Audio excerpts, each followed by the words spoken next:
Good evening and welcome to the Scott Satrin Arena at Hafter for the YJHSHL championship game between HALB and HANC. Right now we are 15 minutes away from action, taking you live on the mic during the pregame. Josh Cass and Avidan Berman. All right, everyone, welcome back to another championship game. Just over 2 weeks ago, you saw the high schools play out, DRS and TABC in junior varsity, Frisch SAR in varsity. We're on a completely different stage in a completely different location. Our third championship in the last 2 weeks. Back with Avidan Berman here. Avidan, I want to say that this all, looks incredibly familiar, but these are two completely different teams we haven't seen yet, so why don't we get right to it? Who are we looking at? We got HANC and HALB right here. Why don't we start with the underdog, I think, in this game. HANC coming in first, HALB coming in second in the standings, so we'll start with HALB. What are we looking for from them in order for them to secure their second straight championship? They're gonna have to generate offense, which they've done well all year, but haven't done as well against this HANC team. They had 2 goals in the first game in HANC. They had 1 goal in the game in HALB. But they have the ability to do it. It's a matter of just putting it all together in a big game. And considering they're HALB and they've done it 10 times before, you have every reason to expect for them to be able to put it together tonight. Yeah, now let's move into a couple of the key players right here. We're looking at this HALB team. We're saying that they're quite familiar in a championship setting. They're here virtually every single year. Very, very strong with that. My question to you is, who are we looking at on this HALB team specifically, which is drastically different than the one they had last year, and saying they're going to be the impact player that's going to help them bring home their second straight championship? So you got to start with their captain, Eitan Rogoff.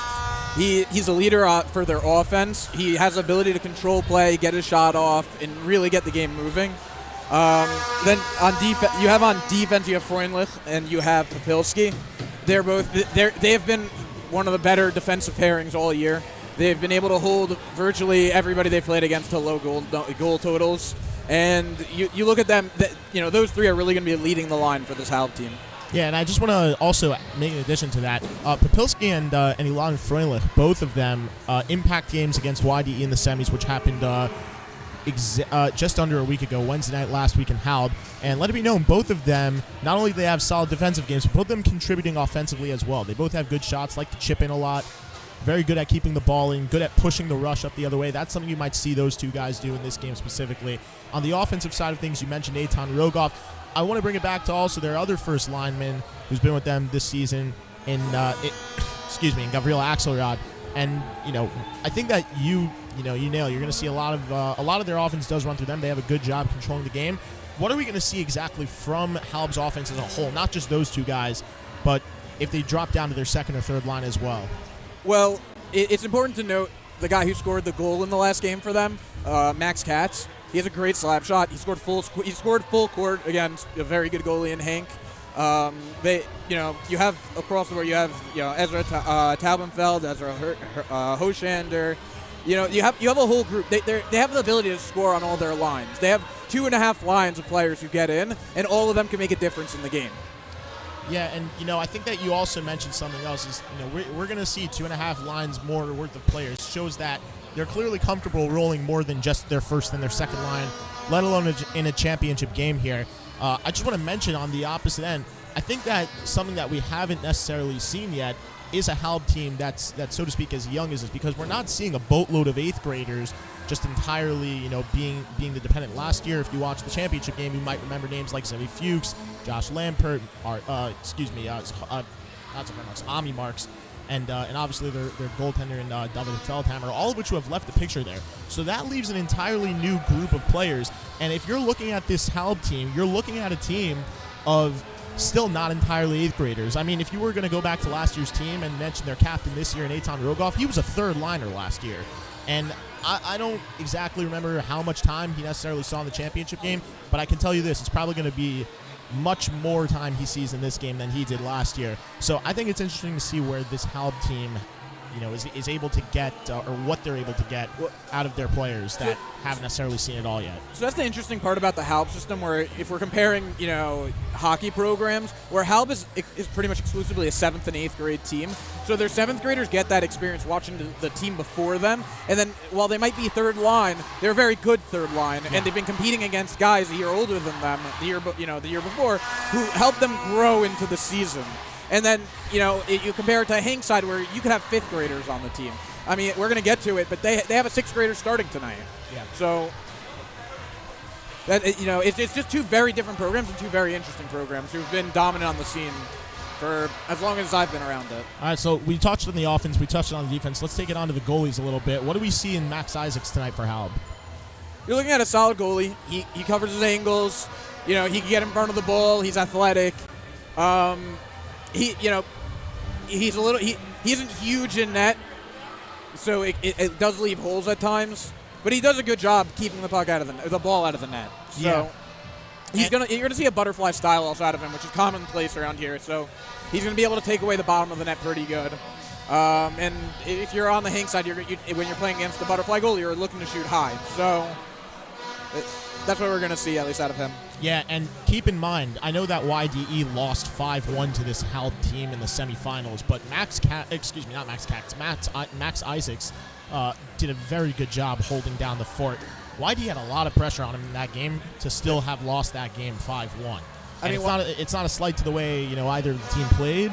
It's just a matter of the fact that Max Isaacs had to make a lot of big saves in that game, despite what the score was in the end. And at the end of the day, I think that challenge really has prepared him for what's to come. You mentioned the butterfly goal. You made a lot of saves that way. And you mentioned also HANC wanting to go high. They've got players who know that on a butterfly goal, you've got to go high. My question is, championship game, are the nerves going to come in, and are they going to possibly be a factor in that? And maybe just focus on, playing fundamental rather than looking for the skill play and how you're going to beat this guy. But I guess we'll find that out. Well, that's the advantage of both these teams. They've been here before. Yeah. And, and they have coaches who have been doing this for a long time, have been to many championships. So they know what to expect coming in. They know how to, prepare their players for a game like this. But at the same time, look, HALB went against a really good team in YD. Franco from YDE had over 40 goals this year. And they kept them down to 1. So you're looking at a team that could play really good defense once they get going. Yeah, absolutely. So that pretty much does it for all we have on HALB, as you guys will pick more up on that as the game actually progresses. We're just under 7.5 minutes away from ball drop, or rather pregame introductions and the announcements. So let's take it over to the HANC side. What are we looking at from the Hurricanes here in this championship game? So the storyline of the game is going to be how could Avi Hackle play in this game? He's the leading player for HANC. He's the top player on that squad, but he also hasn't played in a month. He's just coming back from injury. Could he come back strong? Is he going to be rusty? What are you going to get out of him in a gym where the floor could be difficult to play in at times? So he's the number one guy to talk about in the game. But then you also have his line mate Jonah Rossman, who I mentioned before. He's a 6th grader. How's he going to handle playing in a game as big as this? As young as he is, playing against older players. They have a deep squad in HANC, but it's going to be a question of how, being as young as they are, they use 3 or 4 underclassmen in their top 2 lines. How are they going to handle this situation?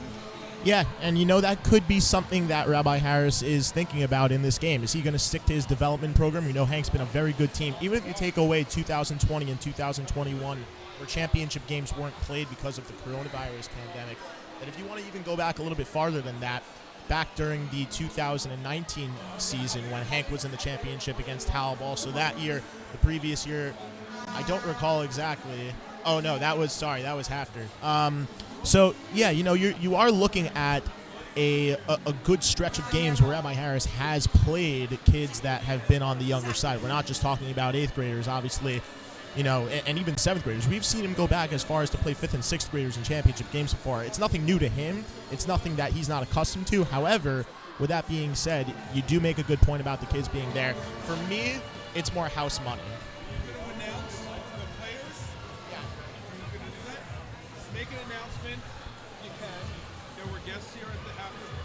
Yeah, so having HANC having so many young players obviously makes a difference, but at the same time, everything changes when you have a really good 8th grade goalie in net.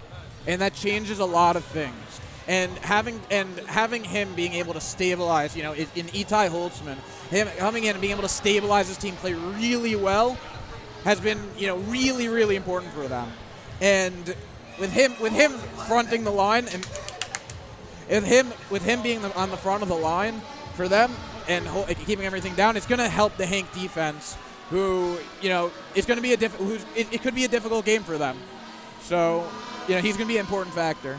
Yeah, well, you did talk about the HALB defense. When push comes to shove, we're looking at a Hank team that might not necessarily be very offensive heavy, but we know that their defense, very similar to the first line of HALB. We're going to see that throughout all of Hank's lineup, especially, and as you mentioned, Avi Hackle. Now, I know he might not necessarily be 100% coming back from injury, but if he could even be 75 to 80% of what he was before, because of how recently his injury took place, it's getting very loud in here as the fans are coming out. As the players are coming out, this is something I'm going to be very interested to see how impactful the role he has. But I definitely think that we're set for an excellent matchup here tonight. I don't know about you, Avidan, but I can't really wait anymore for this one. Yeah, no, I'm really excited. And a note on Avi Hackle is they beat HALB 6-2 with him in the lineup. They tied 1-1 with him out of the lineup. So that just tells you how big of a difference a player like him can make. Yeah, and normally, we talk about players like this, and a lot of times, very rarely can you say a player can make up for 4 or 5 goals. But this was really a case between the 2 regular season meetings these teams had, featuring the Hank and HALB teams, that when Hank played HALB at Hank, it was a 6-2 game, as you mentioned, and Hank pulled away with that one really easily. As for the one at HALB, that was the game you mentioned, the full court slap shot by Max Katz, and HALB was up 1-0 for a good portion of that game, I think. So yeah, and then Hank was able to, be able to jump on a little play from behind the net, pass it out to the wing, and get a shot high on a butterfly goalie. He's going to go in. Yeah. So they were able to take advantage of that. But at the same time, neither team in that game was able to really pull away from each other. It was really a head-to-head. Nobody was getting, really, really good opportunities. They were both defensively really strong. And I expect to see more of that tonight versus the 6-2 game. I think both teams have settled down their defense. They know what they're doing. And they're going to be, and it could be a low-scoring matchup here. So my question to you is, if we're going to put this game to prediction, who do you like, and what do you think the score is? You know what? I think in a championship game, especially like this, it's too difficult to make a prediction. The teams are so neck and neck, and you have to respect what they've done in these games. You can't go and give any single team too much of a favorite outlook. It's not, it's not like in the varsity game or in the JV game, where one team really stood out heads and shoulders above the rest. These 2 teams have been neck and neck the whole way through, as seen in their last regular season matchup. Yeah, and I have to say I agree, considering the fact that even though Avi Hackle might have missed that second game, how close it really was, and as you mentioned, the championship setting, while you might see some nerves, we see the exact opposite happen a lot, where a lot of times both teams just clamp down, and they've really perfected their game as best as they possibly can. So, for me personally, I'm not going to necessarily go with a score because that, as you mentioned, probably very difficult. But this, I think, is going to be a lot closer, as you also touched on, than a 6-2 type game, 5-2 type game, where we could see a 1-goal game. And we've seen it happen where both of these teams struggle to score more than a goal or 2 on each other as well. Yeah, absolutely. And I think they're in to give us a really good night. So anyway, that pretty much does it for the pregame. We're going to send it back to the player introductions, which will be coming up in just around a minute and a half. Ball drop at 7:30. We're going to close it out for the final time, signing off during the pregame. I'm Josh Cass, saying so long for myself and Avi Don, and enjoy the game.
Number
16.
And we welcome you back live to the Scott Satchel Arena in Hafter for the Junior High Championship. HALB and HANC for the sixth time in this league's career.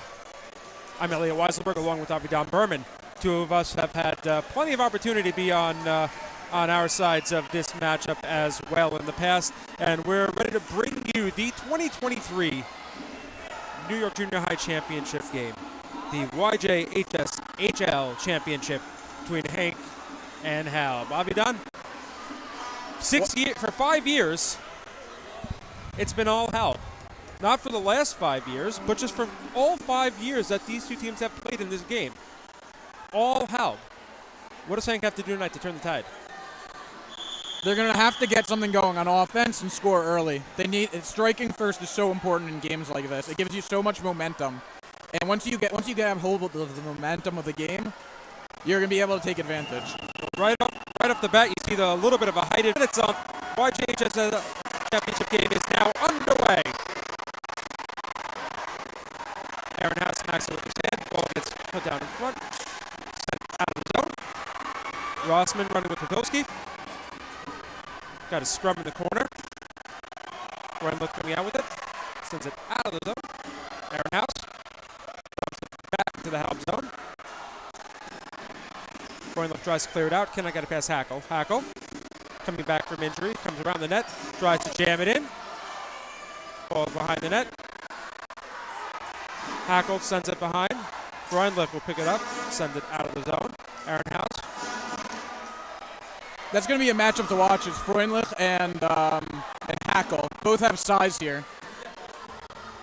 Aaron House also having a little bit of size on the HALB offense right here. Axelrod coming up to about his waist. Rossman sends it behind the net. Hackle.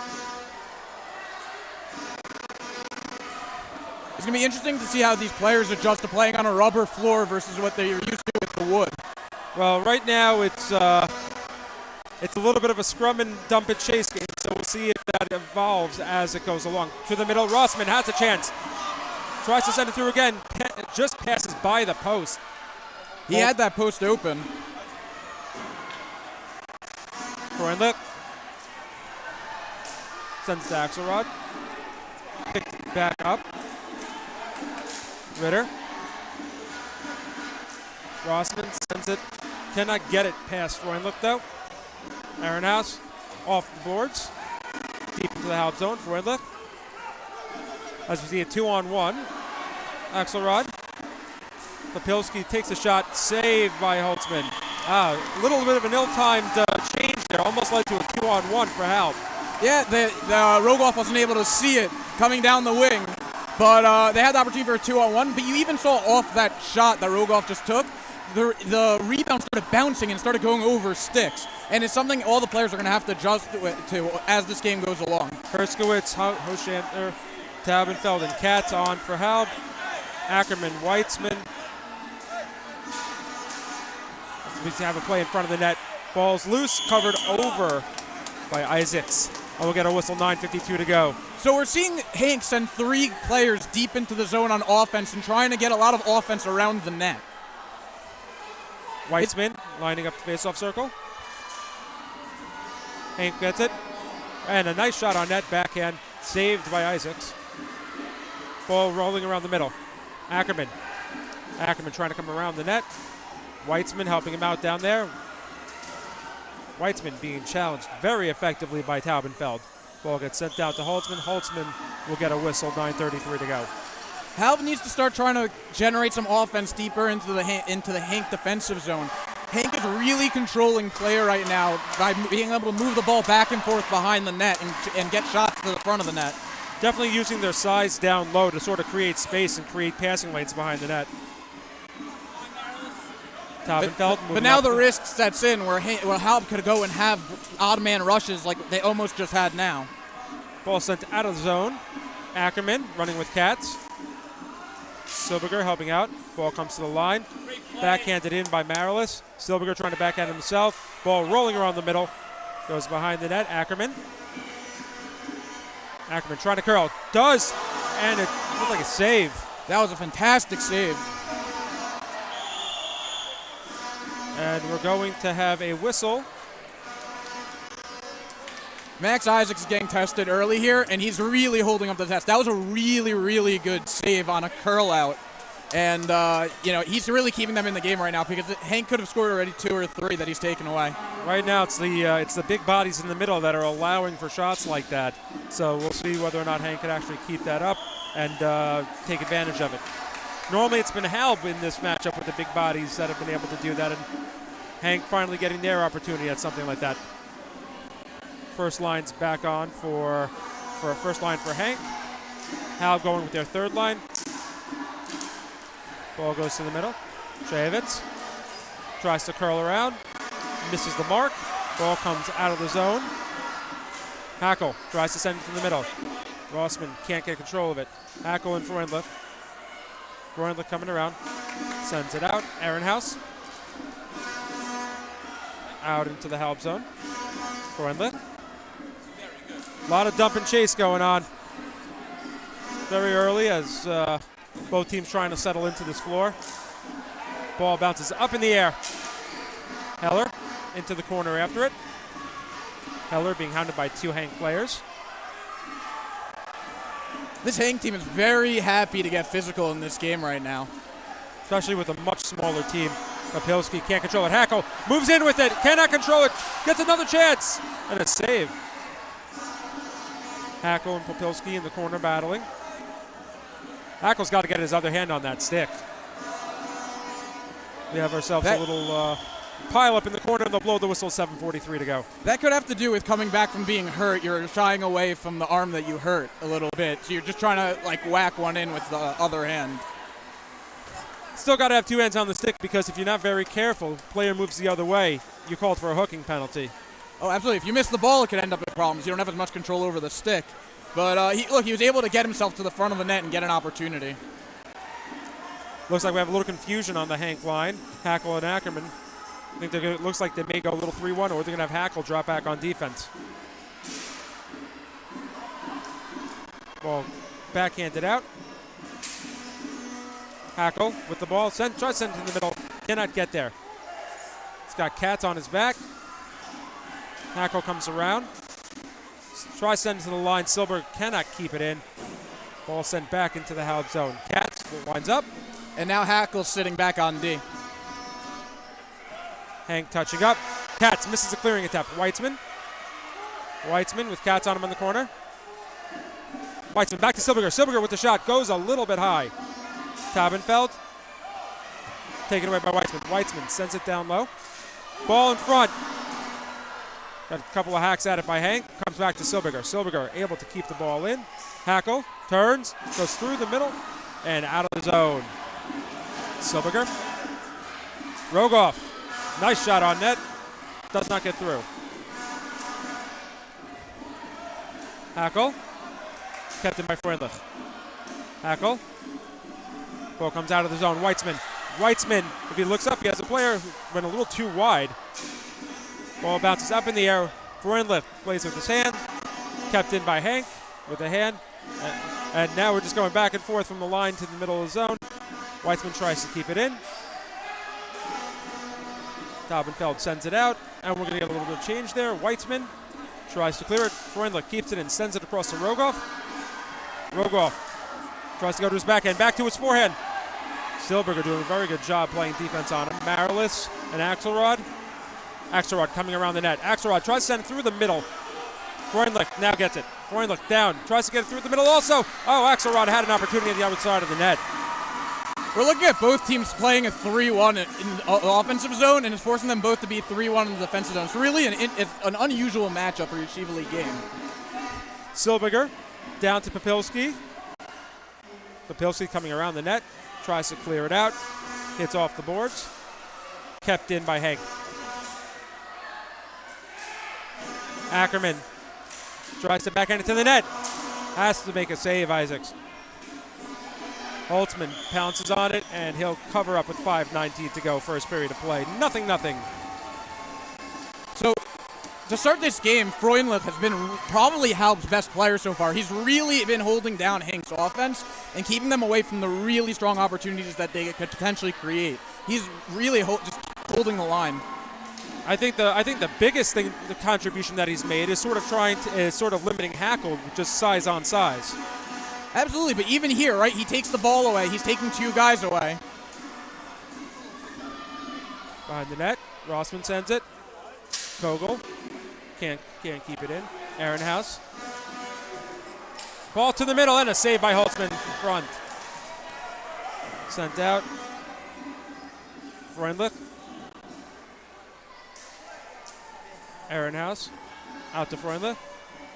Freundlich sends it to the net, and we'll get an offsides face-off down low. Well, HANC looking to get a little bit of a matchup difference, having Rossman and Kogel on with the first-line defense now. Yeah, I think they're trying to, switch things up a little bit, see if they can get a good matchup that they like. And, look, they're not scared to go with their smaller players who play small and fast, but they have a little bit of skill. So they're on against HALB's full second line now. Ehrenhaus battling with Tabenfeld with a good shot. Puts it around the net. The hit off the back wall, and then the back netting. The ball's loose in front. That looked a little bit like that looked almost like it went in. Hit off the back wall and came back and rebounded onto the netting. It looks like HANC now has the matchup they're looking for, getting their they're getting Avi Hackle on now with Freundlich off. But look, HALB has kind of settled into this game after a little bit of a more difficult start. It looks like they're starting to find their game a little bit of playing dump and chase and get high shots going from a little bit further out. Taubenfeld after a HALB face-off win. Silberger and Herskowitz. Silberger taking it around the net. Silberger sending it. Isaacs with the glove. 4:12 to go. First period of play. HALB HANC for the championship.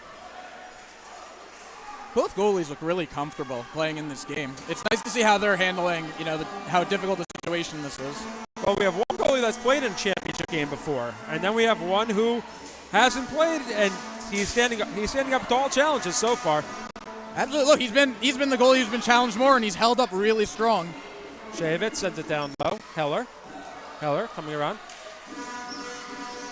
Heller sends it to the middle. Shavitz can't control it. Ball sent, and Isaacs with the save. And that's a handcuff shot there, where it's not really at your blocker, and it's away from your glove, and it's really hard to control the rebound there because it's generally coming off your shoulder, not even your chest. You have no idea whether to get up your blocker, get up your glove. You just get up both and hope that one of them catches it. Yeah, and then he was also able to kill the rebound, so there was no opportunity for HANC driving in. Ball gets set back into the HANC zone. Shajevic sends it to the middle. Silberger almost kicked it into his own net. Ball gets sent out behind the HALB net. Weitzman doing battle with Katz. Hackle's there with him. 2-on-2. Ball comes back to the line. Silberger backhands it behind the net. Weitzman sends it. Ball goes behind the net. Misses the net on the shot. Silberger with the shot. And a save by Isaacs. Great glove save by Isaacs. And that shot that missed the net is how HANC scored in the last game where they played in HALB. That was their one goal, where they went from behind the net and pass it wide, and they looked for a shot high. And HALB was able to adjust there now from the previous game and take that away. Mo Ackerman on his off wing, not able to convert on the shot. Ball goes back behind the HALB net. Freundlich tries to send the ball out, goes through the middle. Silberger tries to keep it in, can't. Goes to Holtzman, and a whistle. 3:10 to go, first period. Even played game. Both teams still employing dump and chase, but both teams still getting opportunities and shots on net from in front. Yeah, I don't think it's at the point where you're looking for a team to take any risks. You're looking to see if another team will just make a mistake here. Freundlich sends the ball to the wall. Rogoff. Popilski tries to send it through. Holtzman almost had a little trouble with that. Sends it out. Ackerman sends it through. Weitzman tries to get a pass across. Can't get there. Taken away by Popilski. Rogoff kicks the ball out of the zone. And HANC will get the drop back. Marilis tries to clear it. Popilski able to keep it in, or he was for a couple of seconds. Not anymore. Silberger. Ball down. Weitzman, Popilski. Weitzman coming around the net, using the net as a screen. Weitzman trying to backhand and cannot get wood on it. Ball comes back to him. Ackerman behind the net with Hackle right in front. Ackerman trying to curl. Ackerman. Ball gets taken away from him and out of the zone. All HANC can do is just send it back in. Rogoff now caught on defense. Sends the ball behind the HANC net. Silberger, 1:57 to go. Ball goes to Isaacs and he'll cover up for a whistle. Ackerman has so much energy in this game. We're seeing him just running back and forth, and he wins every race to the ball. He's probably been HANC's most effective offenseman so far, where he's been able to control, get the ball, get shots off. We saw him work through three guys to almost get an opportunity. It's been a good showing for him to start. So, Hackle and Rossman back on the top line now against the second line of HALB. Ball gets flipped out of play by Taubenfeld, and it'll stay deep in the HALB zone with 1:48 to go this first period of play. Again, you are watching the YJHSHL championship game live from HAFTR. HALB and HANC, 6 all-time meeting between the two. Third time in a row. Had a couple of 3 in a rows. Ehrenhaus able to send it out. Taubenfeld hit somebody at the line. Not able to get good wood on it. HALB comes away with it. HANC sends it back out. Taubenfeld sends it behind the net to Katz. Katz able to clear it out. Ball sent to the middle. Oh, really good opportunity there. Great play by Holtzman to get wood on that so that the ball went over HALB's stick, because that was going to end up in the back of the net if he doesn't get wood. Hoshander that close to converting and making this a 1-0 game, 1:22 to go, first period of play. Taubenfeld. Ehrenhaus tries to clear it out, can't. Hershkowitz, goes through everybody. He's back this way, Hackle. Hackle kicks the ball into the corner with Katz on his back. Katz got to be careful. He's getting stick a little bit high. Hackle trying to come around with it. Hackle sends it behind Ritter with Ritter. Katz able to take it away. Goes into the corner. Ehrenhaus with Hoshander on him. Taubenfeld. Ehrenhaus going back and forth. Taubenfeld backhands it. Ball cleared out of the air. Bounces right to the net area. That's something you got to be careful about in the gym, is that the boards are very lively so that you have big bounces and they're going to come in front. Got about 18 seconds left in this period of play. Taubenfeld backhands it out. Ritter. Pressure behind the net. 8 seconds to go. Ritter's going to come around with it and be able to send it right into the HALB zone with 3 seconds left. Papilski to take it around the net, and that'll be the end of the first period of play here in Hafter. 0-0. HALB HANC, the 2023 YJHSHL Championship. We'll be back momentarily with the first intermission. Are we going intermission or not? I have a headset.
Back with the first intermission report here in the championship game between the HANC Hurricanes and the HALB Lions in the middle school championship. It's being hosted here at Hafter. Avidan, so far, so good, I think. 0-0 game, tight one on the scoreboard. Let me ask you, what are you thinking so far? It's been a strong period. I think HANC has had a little bit more of possession of the game, but at the same time, it's not like HALB hasn't had opportunities. Like, HANC has happened to just break them up. But both sides are getting what they want on offense. It's about who converts first here and who could put that, get that leg up and create that pressure. Yeah, and you saw the first couple of shifts certainly belonged to HANC. It looked like they could definitely run away with the game almost at the pace they were playing and the way they were breaking HALB down and, immediately winning races to the corners and getting to the ball first and getting shots on goal. Max Isaacs, I think, is really comfortable in this game, though we haven't really seen Holtzman make many saves in this game for HANC yet. So that may be something that comes to benefit because HALB is clearly starting to find their game and get it comfortably against Hank. Yeah, and look, we saw in the previous game in HALB, goalies shouldn't let up full court shots, and he did. So you know that he could sometimes get a little bit comfortable, which is why if you're HALB, you're looking to take advantage of it.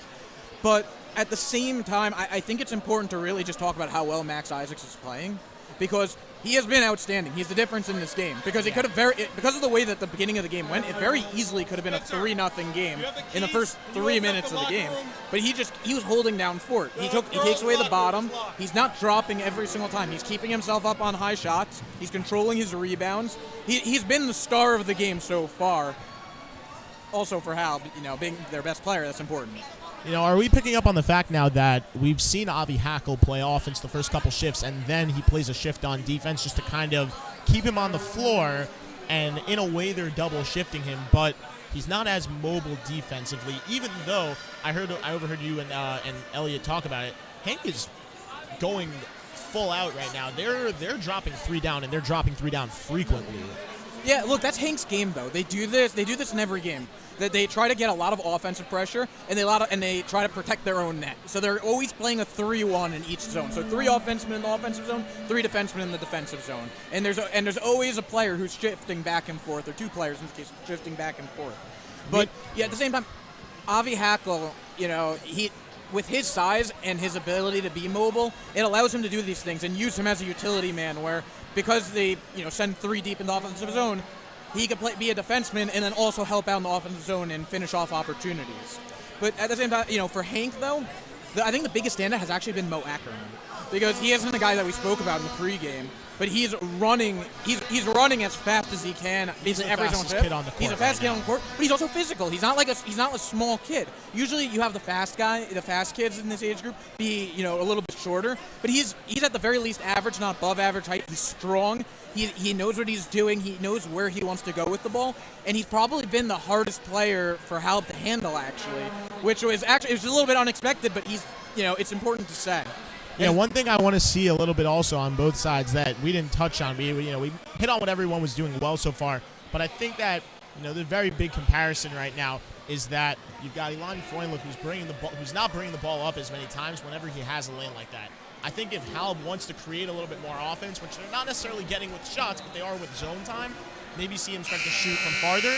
And on the opposite end, Hank running the ring, I think, or rather HALB running the ring, I think that if Hank starts to run that, we could see some breakouts both sides. Because so far, there's a lot of just dump and chase off the boards. Yeah, absolutely. And also, if we're talking about things that, to look for that might break this game open, there were a couple of times, even late in the period, where HALB, a HALB player didn't pick up his coverage in front of the net because of the way Hank runs their offense. And HALB Steven Marks is going to jump on that right now. Yeah. The coach of HALB. He's going to go and make sure that doesn't happen again. But those little mistakes, and with Hank also, they had, I think HALB had either 2 or 3 odd man rushes that they weren't able to take advantage of. But those little mistakes that happen in these games are could be the difference. Each team, they're not trying to change their game plan. They're each kind of like boxers feeling each other out a little bit. And it's about just seeing who makes the first mistake and who could jump on that opportunity. Well, we'll see who makes the first mistake as we're just about set to go for the second period. We're going to send it back to Elliot and Avidan for the second period coming up in just a bit.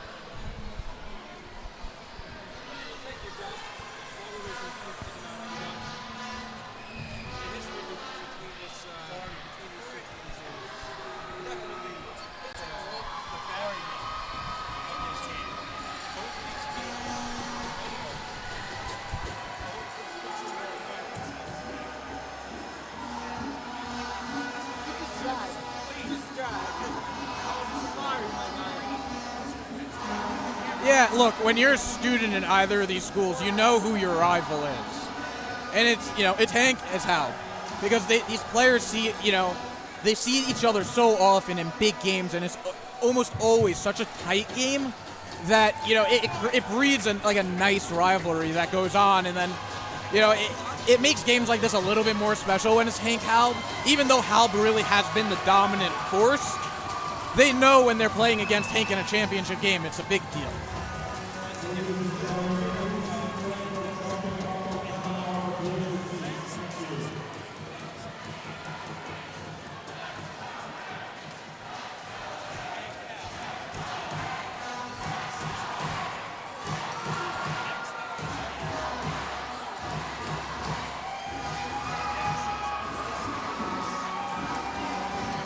Yeah, look, the league has really been dominated by, 3 teams.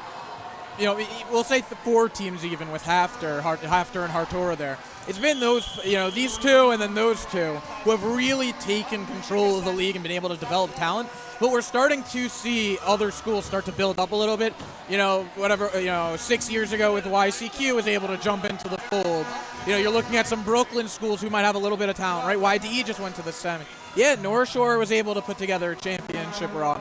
So you have a couple of teams that you're kind of hoping that could kind of jump into the fray and make this even more competitive league.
That was actually a really interesting shift because HALB actually wasn't able to take advantage of a HANC mistake. They weren't covering a man in the middle, on 2 separate occasions because all their players are thinking offense here, and none of them decided to come back. And they were very lucky that HALB wasn't able to take advantage of that opportunity.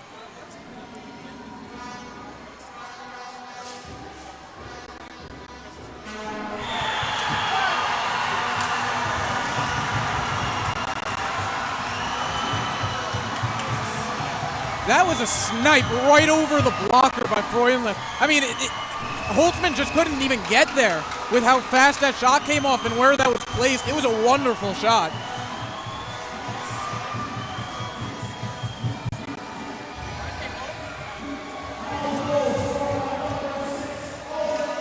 Look, that's what HALB needed in this game. They now have the momentum. They have the advantage.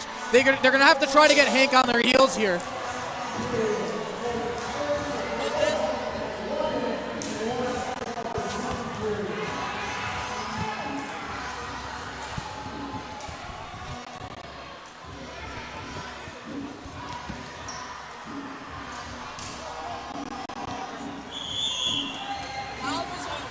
HANC's got to be careful with the way they're trying to get their hits off. They're starting to lift their elbows. They're trying to do a little bit too much.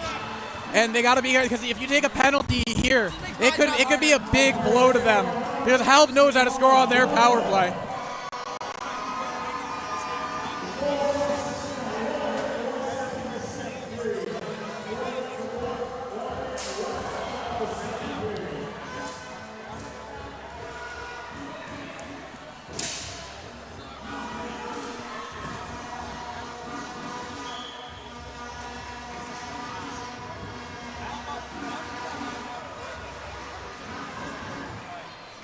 Look, this is exactly what Coach Stephen Marks wanted from this game, from the start of this period. Just get a quick goal off, get a lot of offensive pressure, have HANC on their heels, and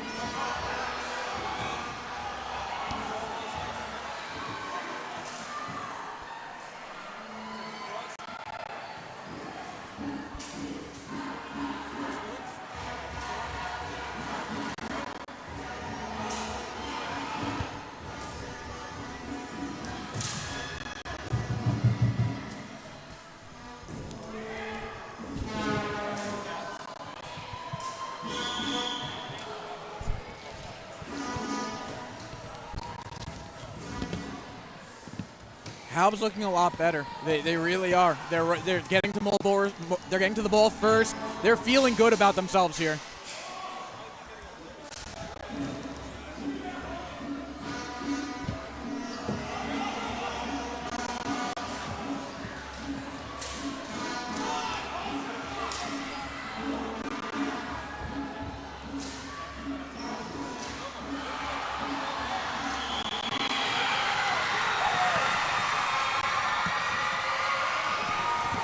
That was not a goal. It was against the pad the whole time. As much as the players want to get excited. Absolutely. Look, it's a game like this. You're trying to get anything you can to go in. Doesn't matter if it actually crossed the line or not.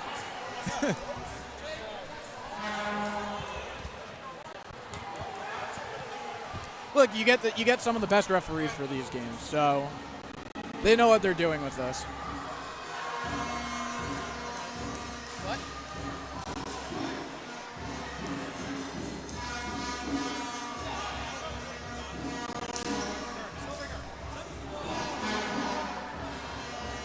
That has to hit the net there, get a rebound or something.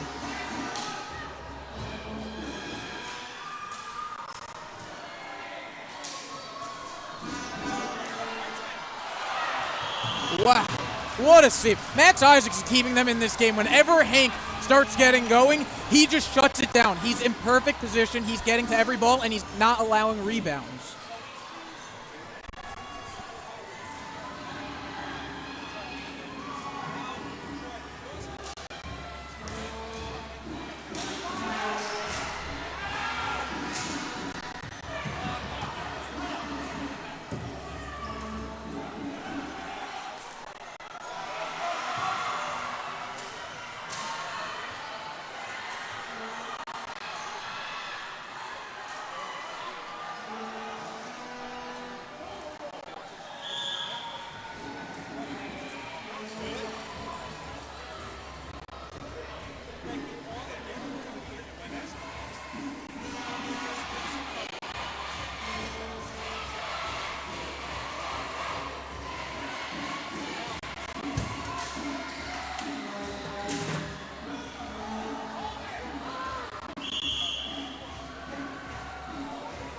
So it looks like Hank settled down after letting up an early goal in the second period. They're starting to get to their game again. They're starting to get things going. But you also know that HALB's feeling good. So this is probably some of the best hockey we're going to see or have seen tonight.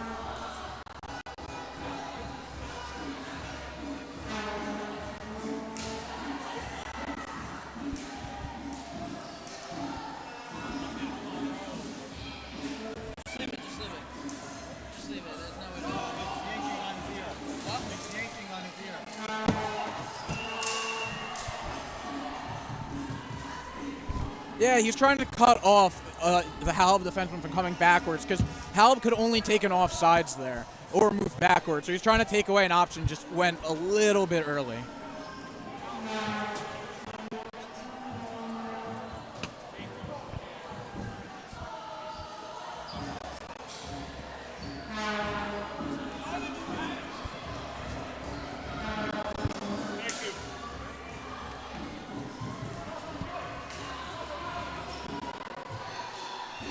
Aronhouse has to be careful here. He has the size advantage, but that doesn't always work to your advantage when penalties could be called.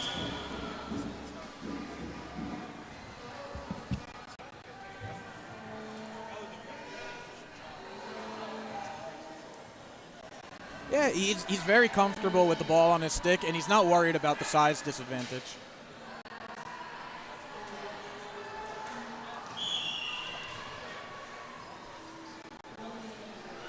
You know, we're almost halfway through the game at this point, and to some extent, I wonder whether we're going to see Hackle playing on a line with Ackerman, because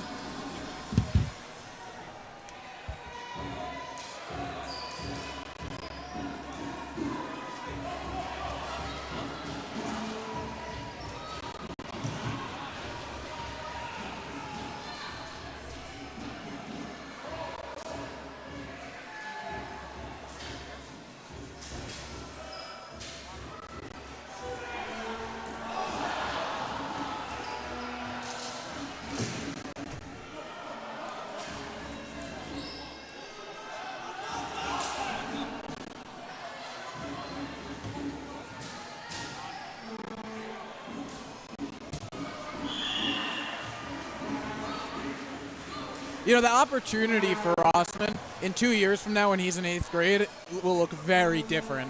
He had a hard time, you know, just getting the shot off from deep, being a smaller player, a younger player.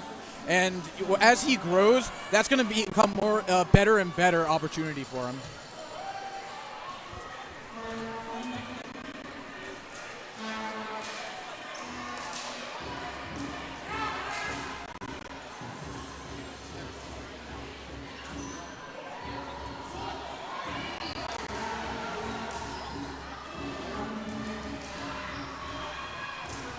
That was some really good defense by HALB. They knew that Hackle wanted to go to the wing, and they sent 2 guys there to make sure it can't get off.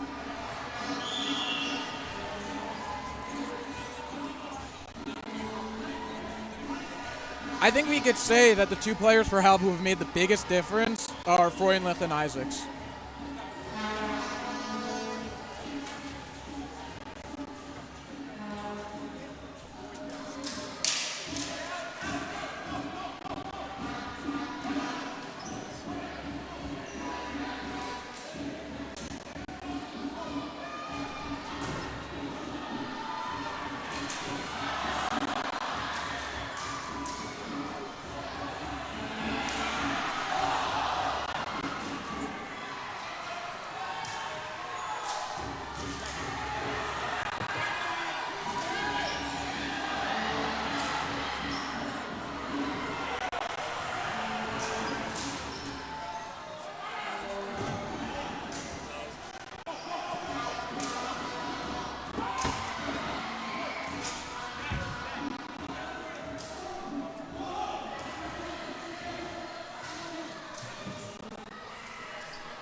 That was actually an interesting shift on the HANC side because they went away from what they were doing, actually. They only were sending 1 guy deep into the zone and letting everybody else just sit at half court to see what if they could create a mistake on a clear that's a little bit too low.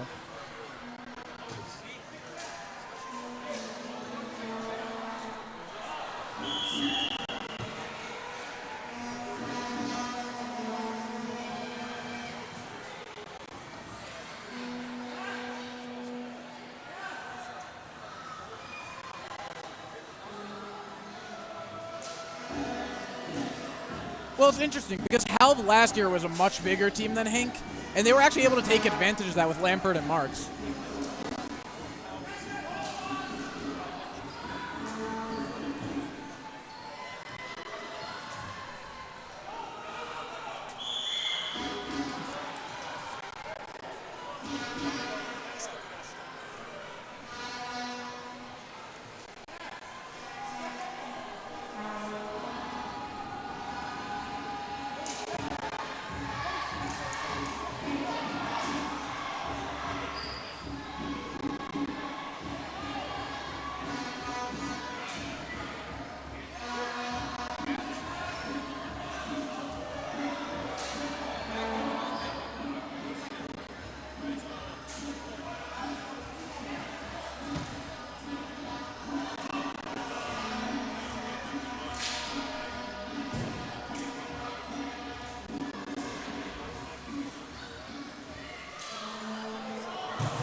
So if you're on the HANC sideline here, are there any adjustments you're trying to make to what HALB's doing?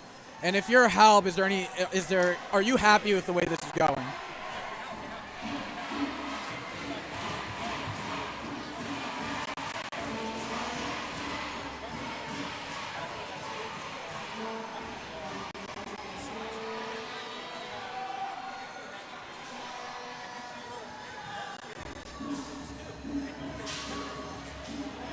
So if you're HANC, how do you answer that?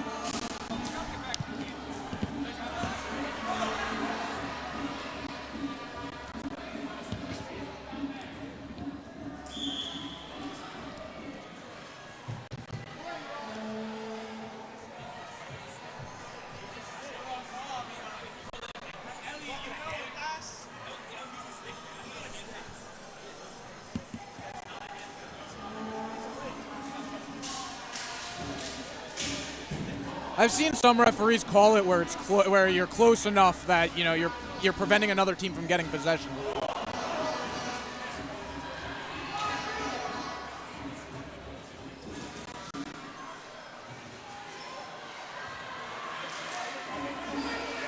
Oh.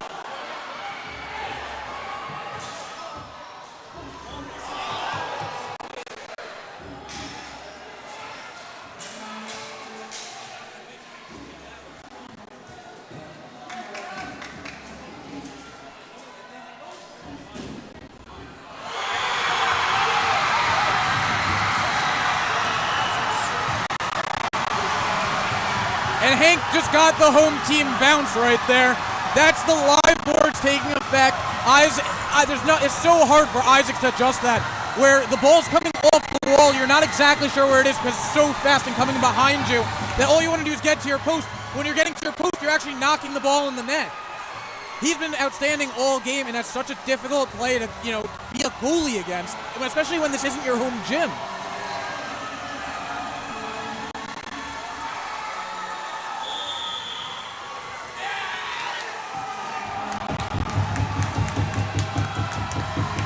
Well, this is eerily familiar. This is exactly how it went in HALB, where HALB scored first in the second period. Hank responds, later in the second period, and it was just 1-1. And that, and it's basically playing out exactly the same way. It's just funny.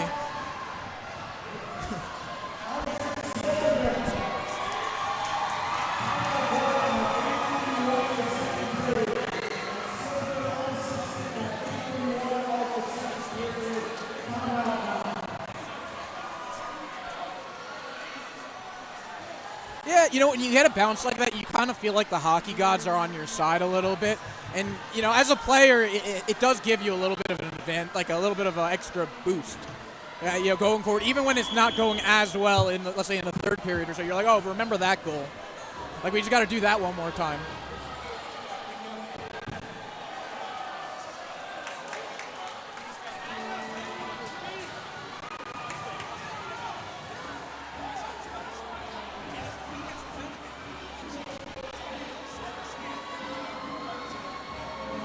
Yeah, but you know what? If you haven't been working with it for a long period of time, even if you've seen it happen to someone else, it's hard for you to adjust. And, we've seen him do it a couple times because he has a little bit more experience here, but still.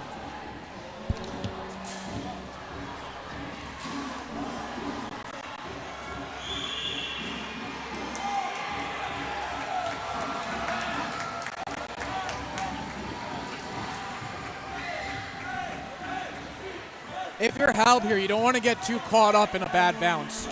You've been having good opportunities this whole period. You've been probably the better team this period even, and you just got to remember that. You just got to keep doing what you're doing.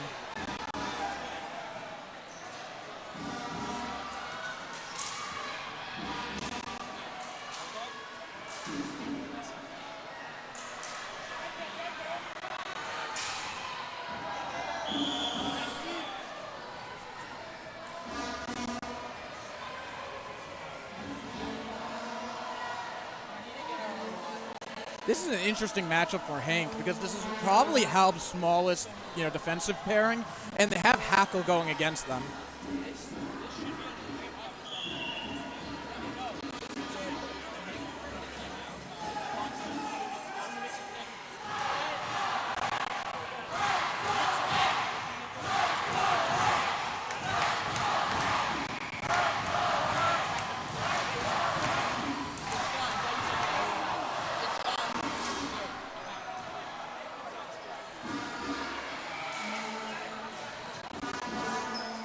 And there's a hooking.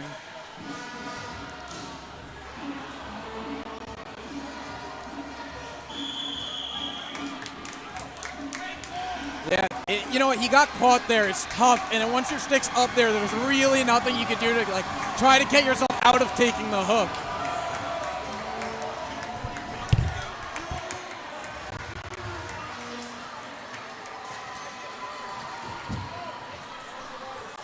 It's going to be interesting to see if Hank decides to call a timeout even here, where you have 2 in the game, and there's no point of going into the third period unless you think this might go to overtime.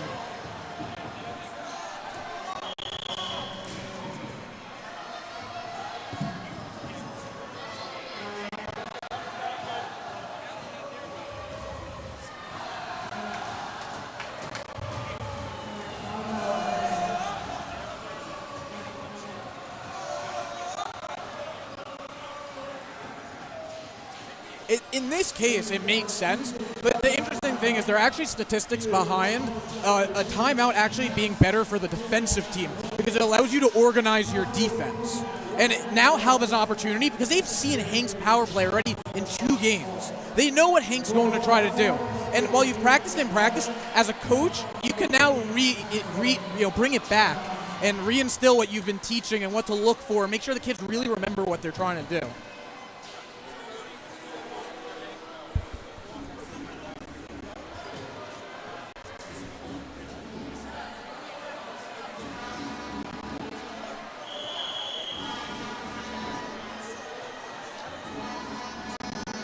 Yeah, and I think what we've seen from this HANC team is they do like the pass, and it should be interesting to see how it plays on this specific floor, because not every, like sometimes, we've seen already across the game where the ball suddenly, like it jumps a little bit, and it could go over your stick, and it actually could create an opportunity going the wrong way, or the way you want it, depending on how fortunate you are.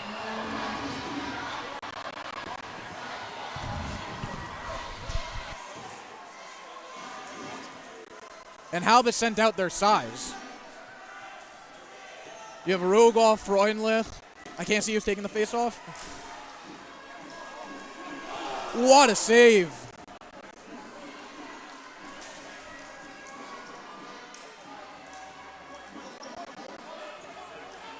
HALB is keeping all their defensemen deep in the zone, leaving the point open here.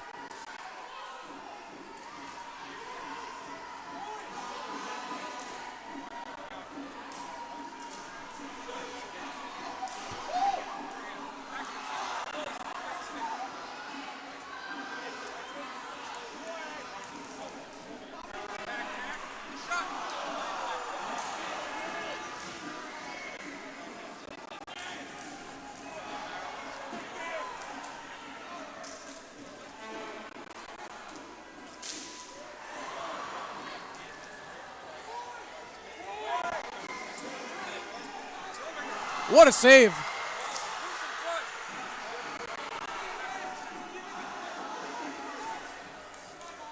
Oh.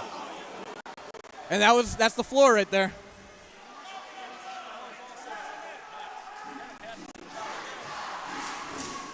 But still, once he gets wood on it, once he gets a stick on it, you expect him to be able to keep in the zone like he just did right there.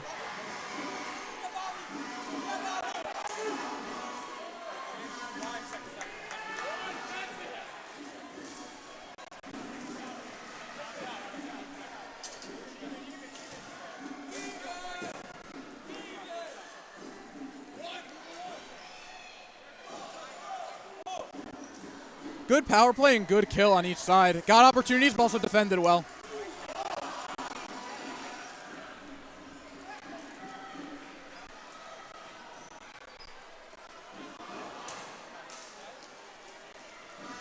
This is where both teams have to buckle up. You don't want to let up a goal here in the last 40 seconds.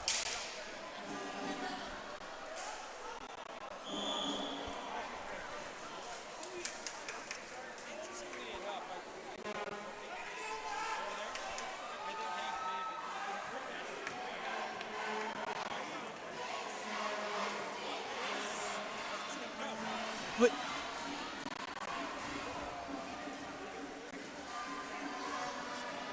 yeah.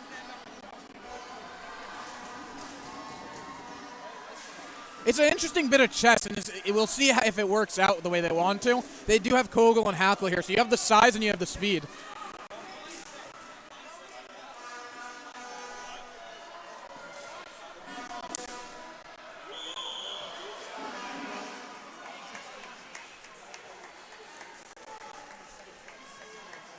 I'd be interested to see if they would. No, they're not going to go back to Freundlich for the last 16 seconds just to try to contain Hackle for the last couple of seconds of the game, the period.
In 30 seconds.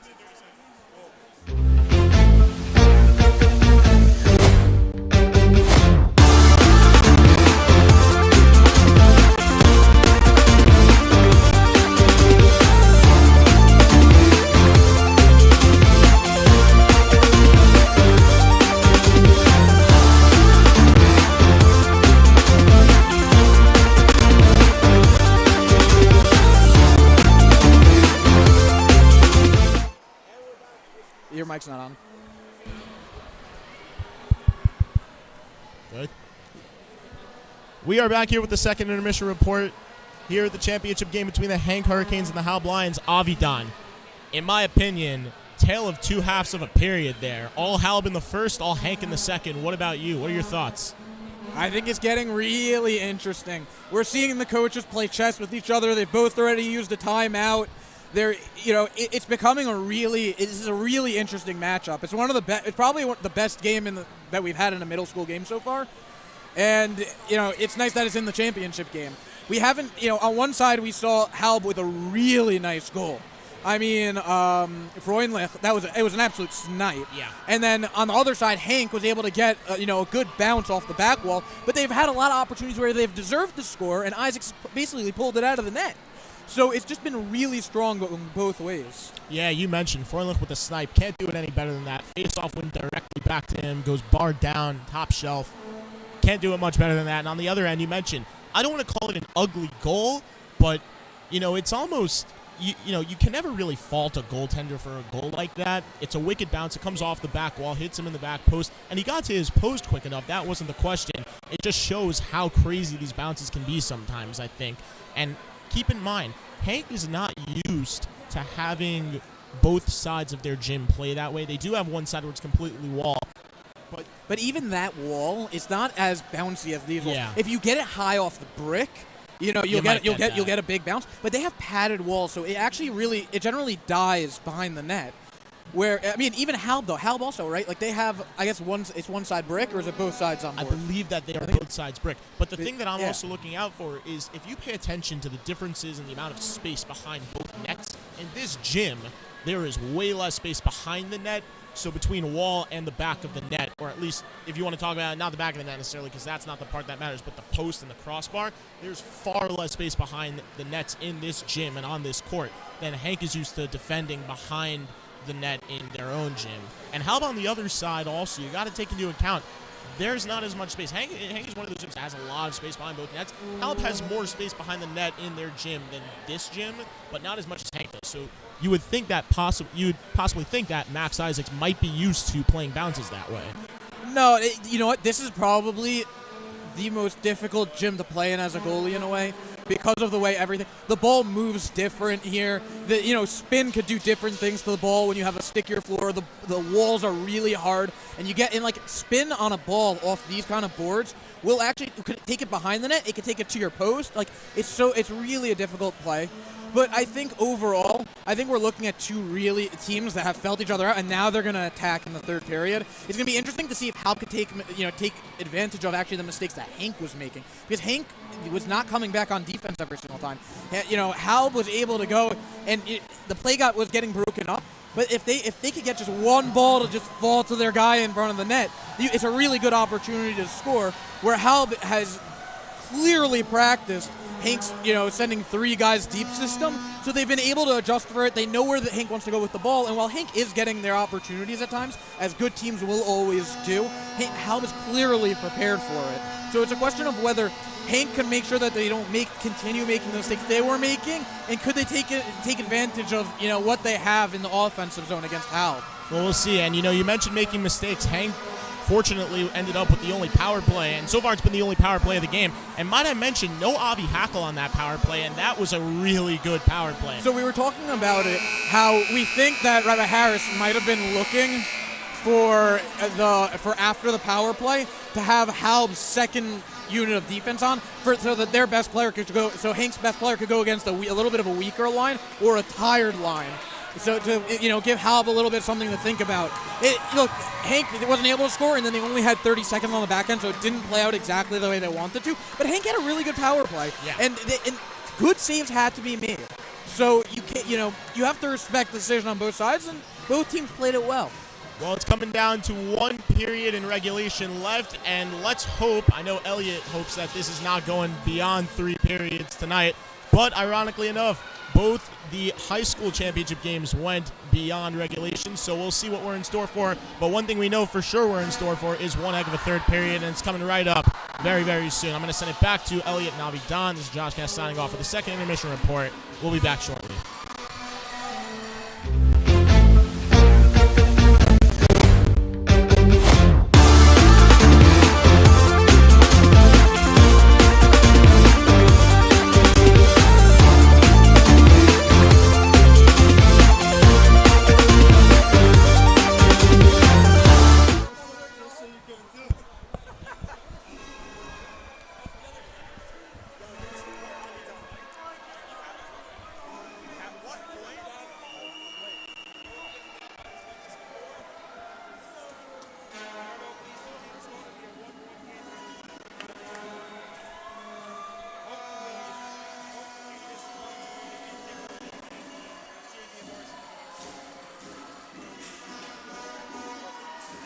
Well, you know what? Overtime games are, the biggest heartbreakers and, the greatest wins.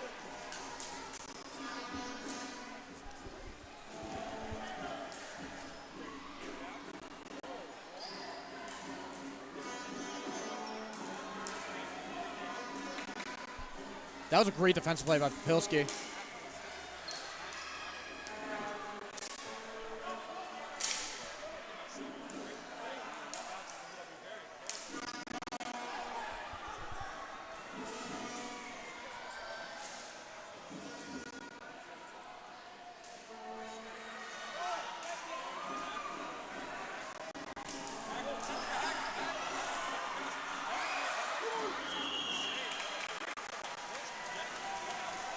That's some huge defense. That's the second really good play on defense that he has made on that shift.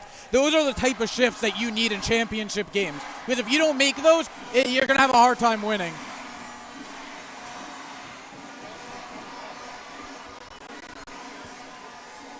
You know what? When you're a player and you block that shot, you don't mind the pain. It feels good.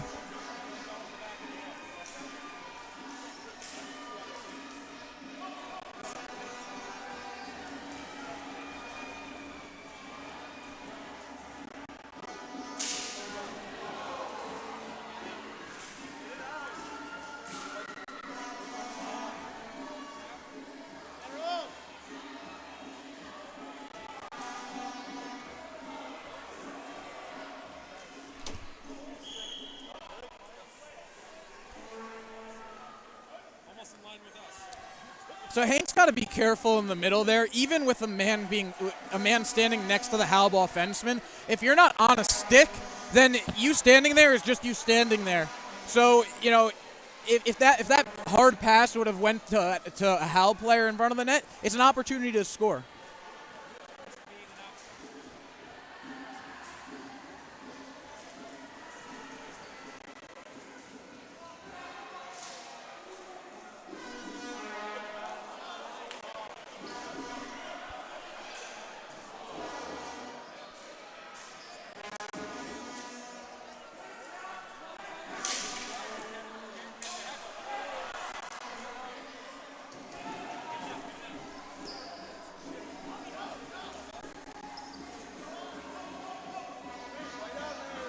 We're now at 3 spectacular plays by HALB defensemen.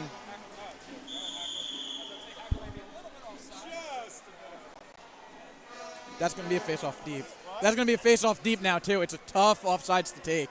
Because you feel good because you won the race, but then you look back, and because the ball was cleared from so far back, you're now stuck in your own defensive zone.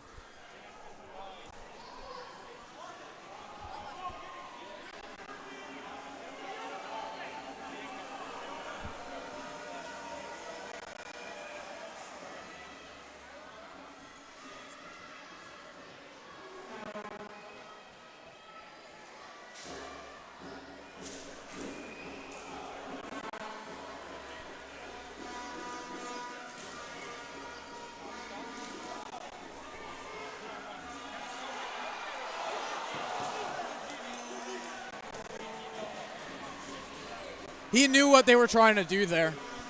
He read the play.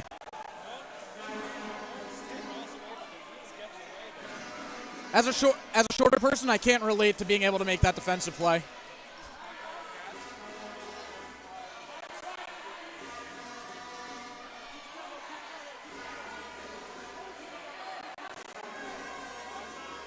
Schoenfeld is showing him to go backhand. And then he takes it away. Wow, they have a 3-on-1.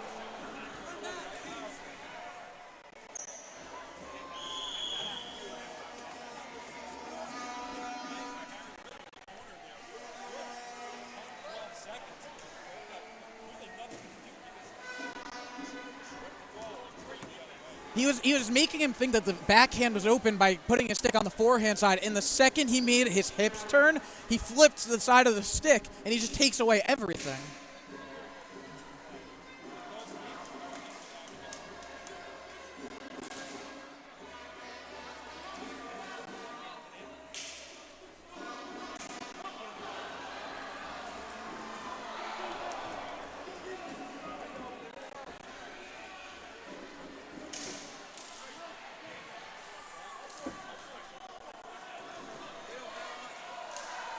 This is a really effective third line for HALB. That's a hook. I think they're going to the hook. He got a stick in there. No, he got to stick a little bit high on the hook. I think that's what they were. I think that's what the referees saw there.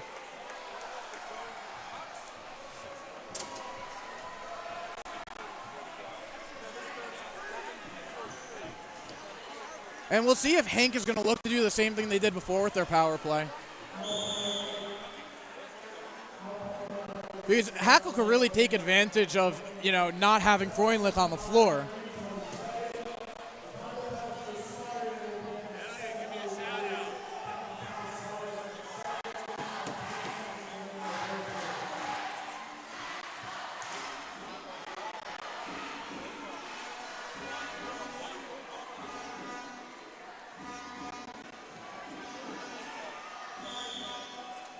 So I think we could say that this is definitely the HANC power play. They weren't trying to look for something different in the second period. And it might have something to do with Hackle just not playing with this team for a month. You don't have the same chemistry with your line mates. Yeah.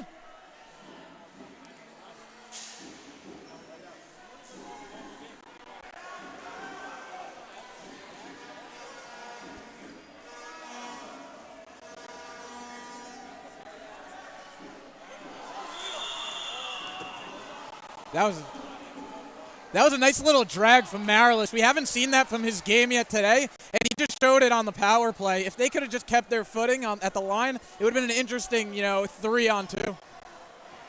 3-on-1. Yeah.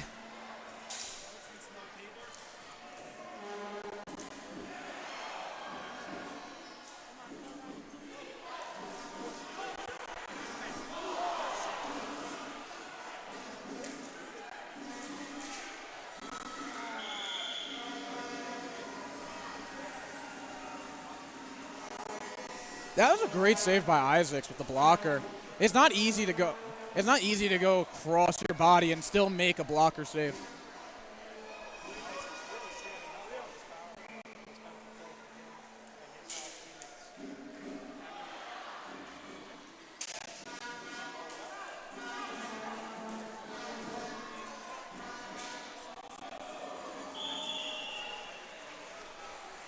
That's a good play by the chaser. Just try to get it whistle, try to just get HANC off their game a little bit. It's a good job by Rogoff.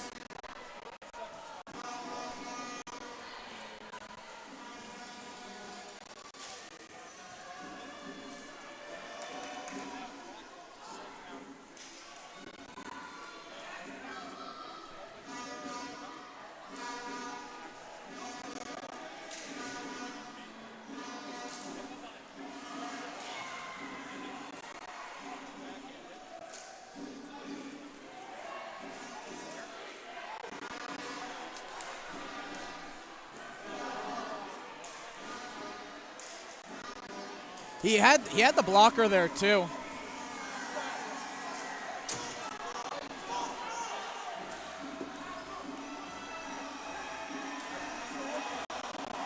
Ritter thought he was still on a power play there. Didn't expect the player to come out for him.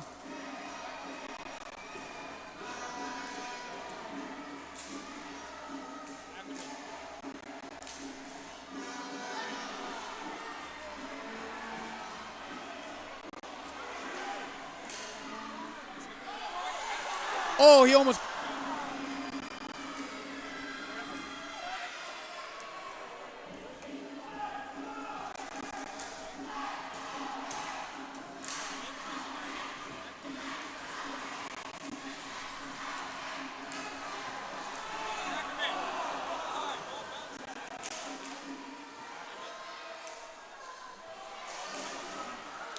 It looks like Hank's starting to get a little bit tired on this shift. They're not able to get their legs moving as much, and that's a much-needed whistle.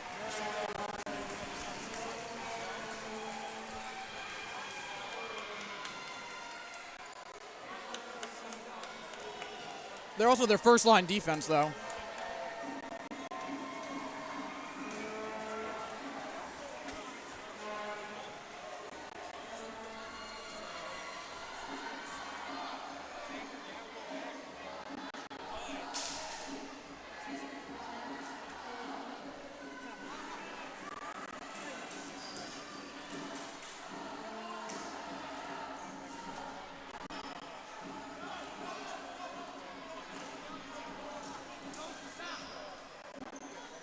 He uses his body really well to protect the ball. He just shields it off the smaller defender and just goes right through their arms.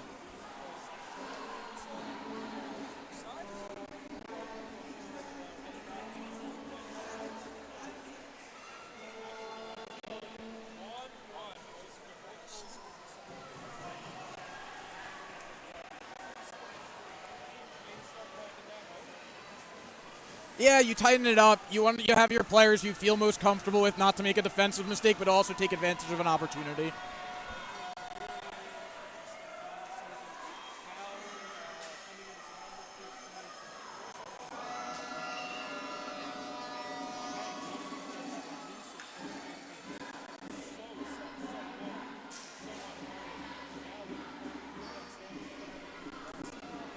HALB's giving them a good fight for it, though.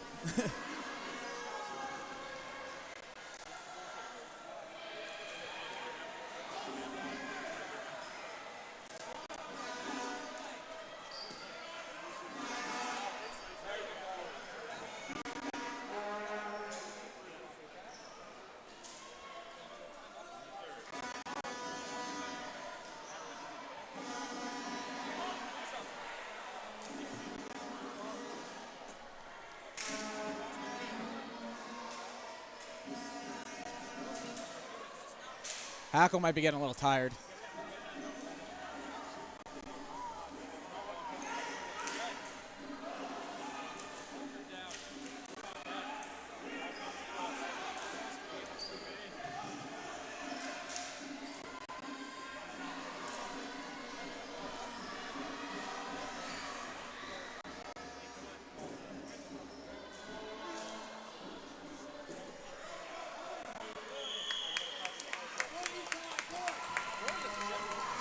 Yeah, look, he's probably been the best player on the floor all night. He's the only person to score, a straight shot goal.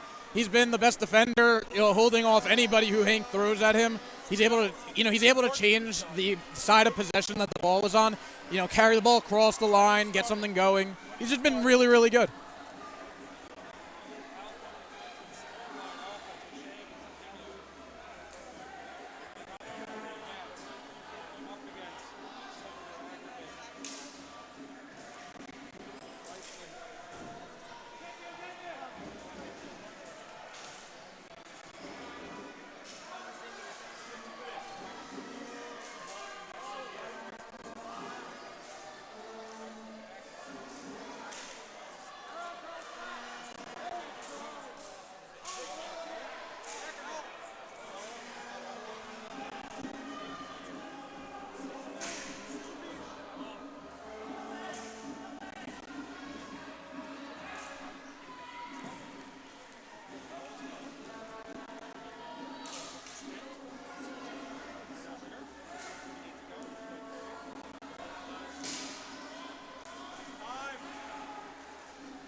I don't know. Both teams are starting to get opportunities going. A little bit of tired legs are starting to set in. We can see something a little bit late here.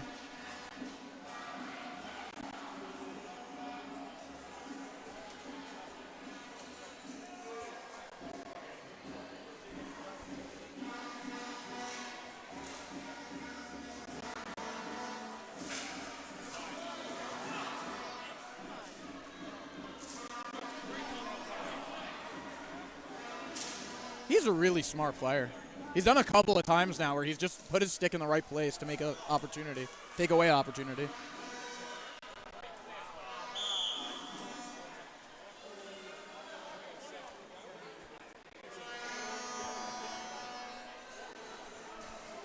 So as a coach, you know, you're looking at Holtzman. He hasn't faced as many opportunities lately. How do you keep his mind sharp here?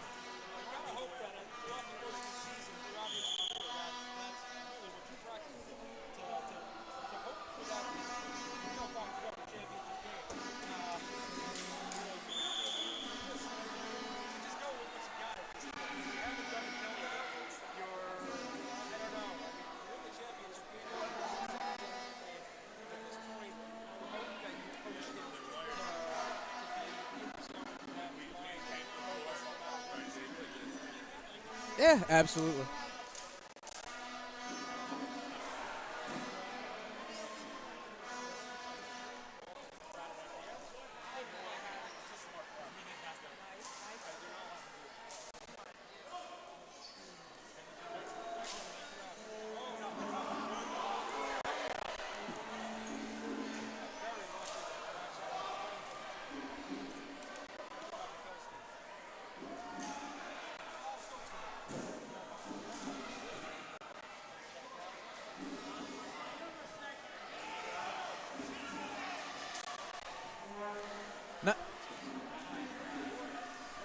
Neither goalie's had to work in a bit. The defenses have really locked it down.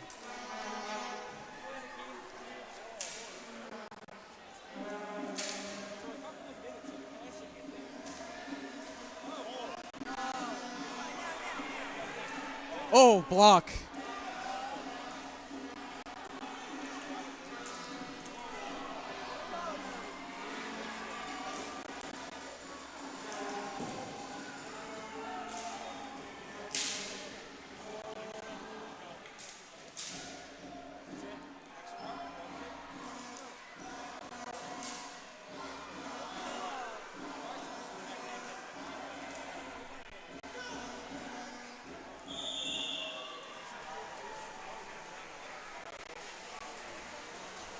That's about as much as the goalies have had to do so far. They just keep all they do is drop and cover the ball for probably the second half of this third period. But it's good. But honestly, that keeps you a little bit more involved and it keeps your mind going a little bit. So it is a good thing that at least you have to do that.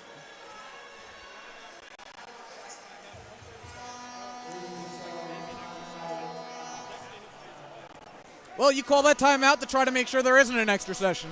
That's your goal. You're drawing up a play. You've watched HANC now for the basically 3 periods of hockey, really 9.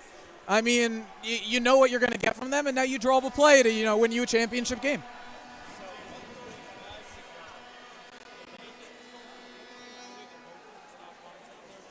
I don't think you could go to anything other. It's a minute and a half of that. If you're HANC and you don't like your matchup with 30 seconds left and you're worried, you still have the timeout in your back pocket because you don't know if you're ever going to have to use it if you let it go to overtime.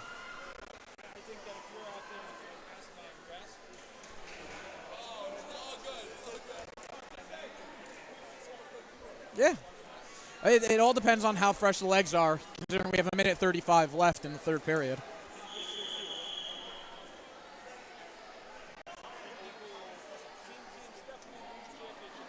Oh.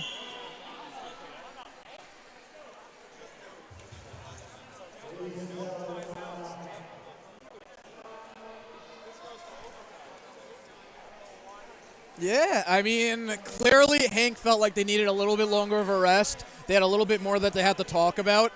It looks like they haven't really shown their hand in who they have on the court here. They have a few guys on the court. But look, even Holtzman, he's sitting down by the boards. You know, kind of relaxing. You have You have Max Isaacs also. He's sitting in the butterfly, helmet off, kind of relaxing. They're just, players are just trying to refocus themselves, get themselves back into what they're trying to do.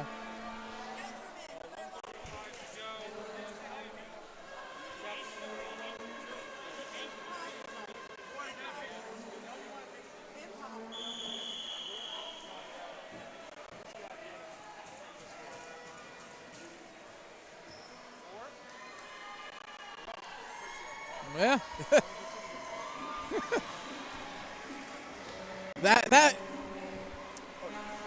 That'd be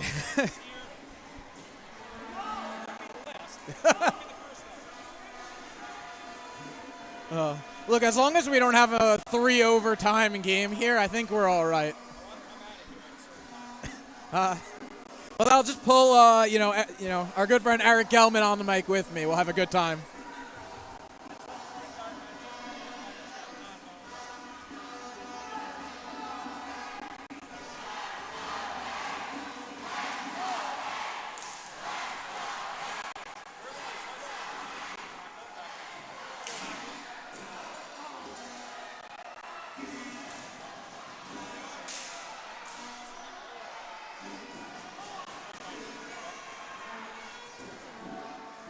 HALB is just leaving one man deep. Same with HANC. They're just planning to play ping pong with 2 defensemen not having to move very much.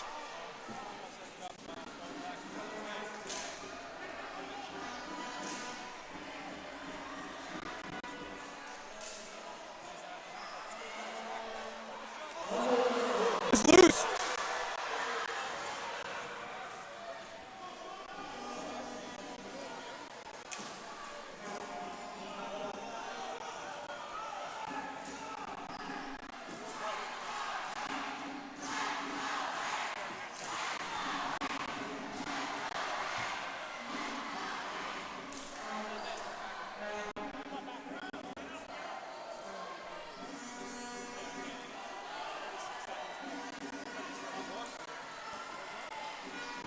It looks like HANC may have shot their shot for the shift.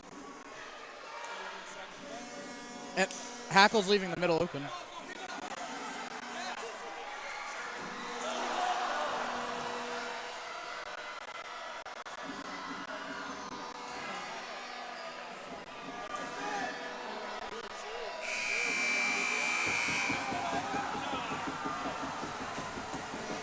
Does this game deserve anything less?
are back in action here, heading to overtime. Avidan, was it predictable, or would you say otherwise? This is exactly what both teams deserve. Yeah. It really is. Like, this is just a continuation of the regular season game. I have to say, HALB is the HALB defensemen are really putting on a clinic on how to play one-on-one defense in corners. They're doing little shifty things to take the ball away. And then on Hank, you know, you're showing how to use size and speed to get yourself opportunities. And it's just been a really good game by both sides. Yeah, it has been, and I think that something we should all be, paying attention to right now is something that we started to see a little bit towards the end of the third, which was shorter shifts. The average shift, both in the NHL and here, runs anywhere from 45 seconds to a minute, and that's ideally because, gives you time to rotate. When one unit comes off, the next unit comes on. It's 45 seconds later, a minute later. Okay, fine. Then you figure you're well rested. Here, we saw shifts being shortened immediately at the start of the third period. At least on Hank's side, I counted 2 shifts within a minute and 10 seconds. And I don't know if that's something that you and Elliot mentioned on the broadcast or not, because I can't hear you. It's very loud in this place. But I will say, I think that right now, the deeper team is the team that you probably look to and say that they are the team that has the best chance of winning this game right now. Yeah, look, I think it's just such an interesting matchup because both teams are playing defense so well.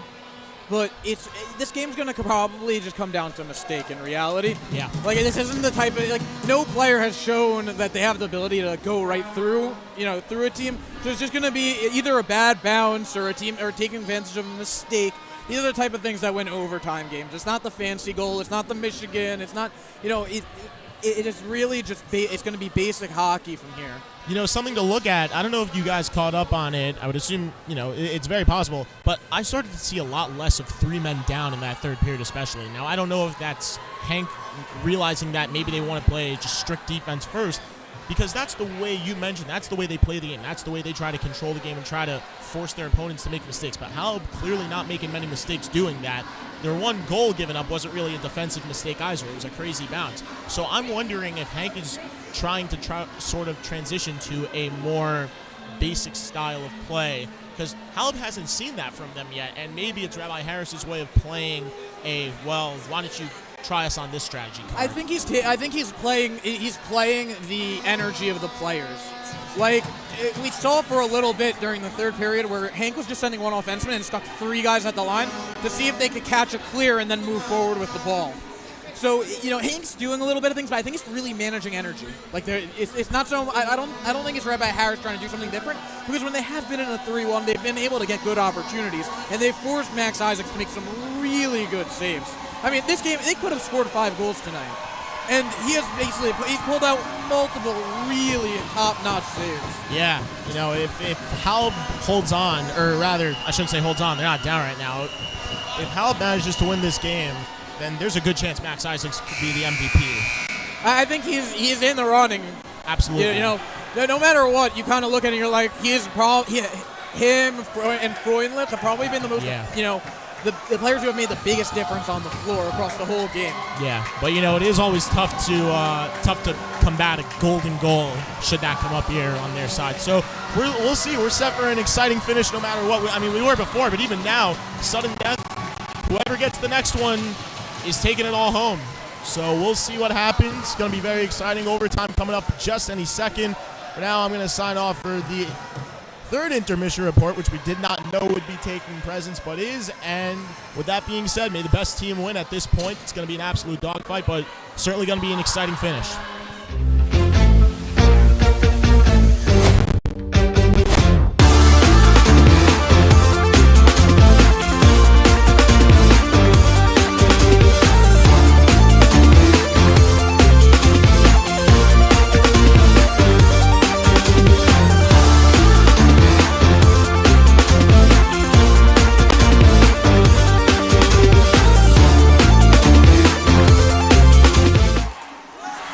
Back for overtime, or I am back for the first time in a couple of periods, apparently. And here we go, getting ready to get set. HALB and Hank, first overtime for a championship game since 2012. It has been that long, 11 years. That was Hafter and Ashar. That one went to the second overtime, won by Little Winkler. Not so little anymore. In the second overtime. 11 years later. 11 years later, we're back again for an overtime. Here comes Axelrod right away, and a save by Holtzman. Axelrod with the first opportunity to put this game away, 12 seconds in. He knew the assignment there. Don't try to do too much with the ball. Get a shot to the net. See if someone can follow it up. See if you can pick your spot on your shot. It was a good play.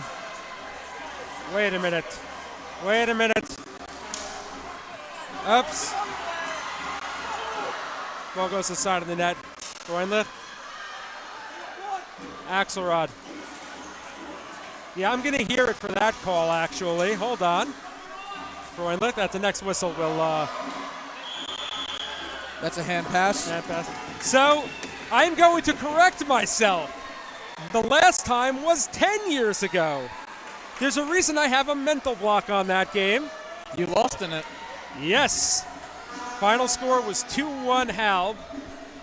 Over Sammy Brew with the game winner over Jakey Friedman's shoulder. So it's the year after. You wanted the next year, though, so it was okay. Okay, it's still heartbreaker right there. I don't feel that bad. Axelrod moves it to the middle. Rogoff tips it to the net. Rogoff behind the net. Rogoff tries to send it across. Good block. Coming out to behind the net. Freundlich. Ball sent behind the net. What a play by Weitzman. Goes through the middle. Sent out of the zone. Marilis. Marilis coming around the net. Big play by Rogoff there. Yeah, Rogoff picked his pocket. Ball sent to Isaacs. Isaacs with the glove. And we got a whistle, 10:36 to go. We are in overtime, folks. Golden goal. Next goal wins. From here on out, it's all about who wants it more. This is the third time in 4 periods, though, that HALB has come out and had a better starting shift. It's an interesting thing to see, especially in overtime here, where all you need is one shift. And now you see HANC looking to get the matchup. You have Ritter, Hackle, Ehrenhaus, and Rossman against HALB's second line.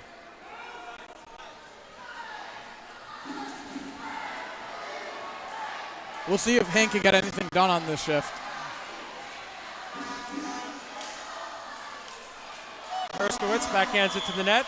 If you're HANC, you don't want to give HALB's first line too many opportunities against your second line. It is a difficult matchup on your side. You're taking a risk. Herskowitz misses the net. Sent down by Ehrenhaus. Isaacs drops on it, covers it, 10:17 to go. Minute and change into overtime.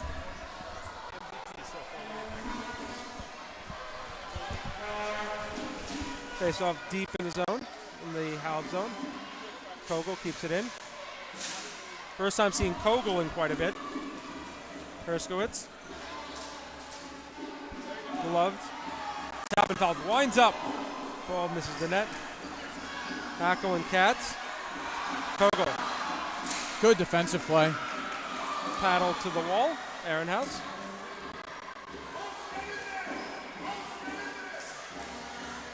Ritter and Hoshander. Ritter. Ritter. Sends it on net. Isaacs saves it away. Ritter goes down to get his own play. Kept in. Ritter. Kogel. Kogel misses the net up high. Out of midair. That's a tough angle, especially out of midair where you don't have as much control over your shot. Hoshander on a 2-on-1. Ball to the middle. Holtzman comes out and makes the save.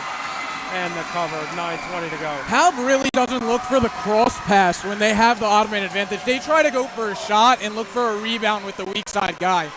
It's an interesting, it's a little bit different than what most players think when you're playing like a video game. In video games, you make that pass all the time. Here, they're doing something completely different from what people are used to seeing or, trying to do. Well, now we see HALB's first line out against HANC's second line. Freundlich doesn't get good word on the shot. Rogoff tries to get it through. Popilski tries to backhand it in, can't keep it. Sent to the net, gloved by Isaacs. 9:06 to go. HANC needs their clears not to be on net for a little bit. They're not able to generate any offense because Max Isaacs just keeps covering the ball, and then HALB keeps winning the faceoff. Weitzman wins the ball back. Marilis puts it deep. Weitzman. Can't turn with it. Marilis can't keep it in. Ackerman. Ball's kept. Ackerman misses high. And ball goes out of play. 8:38 to go. Overtime. 1 goal to win it all. This is just such a hard point to play in. There's so much. There's so many nerves just running through your system here. And on a court like this where the ball is bouncing and it just bounces away from you. Ball goes great to the middle. defensive play. Kept by Ackerman. Ball set. It's a 2-on-1 if Ackerman can get there, but he cannot. Is that Papilski? That is Papilski. Yeah, he has made so many great plays this game. Ball sent through. Freundlich able to paddle it back in. Silviger. Off the wall. Ball bounces. Still sent out by Papilski. Marilis. Ball sent to the middle. Silviger able to backhand it out. Papilski and Ackerman going in after it. Cleared out. Marilis. Great field by Papilski. He knew where the player was and just got it around him. Ball in the middle. Rogoff with a chance. Can't capitalize. Big save by Auer back there to cover his inside post. Oh, this is Freundlich coming through. Moving up with the ball. Gloved wide, and we'll get a whistle. 7:34 to go. It's interesting because Freundlich also has the ability to just go across the line and create that odd man rush. He had 2 Hank offensemen behind him. If he keeps going, he could create a nice opportunity for his team just driving forward. Ockel and Hoshander. First line and second line. Hoshander keeps the ball in. HALB has it behind the net. Tries to turn in the middle. Ritter taken away.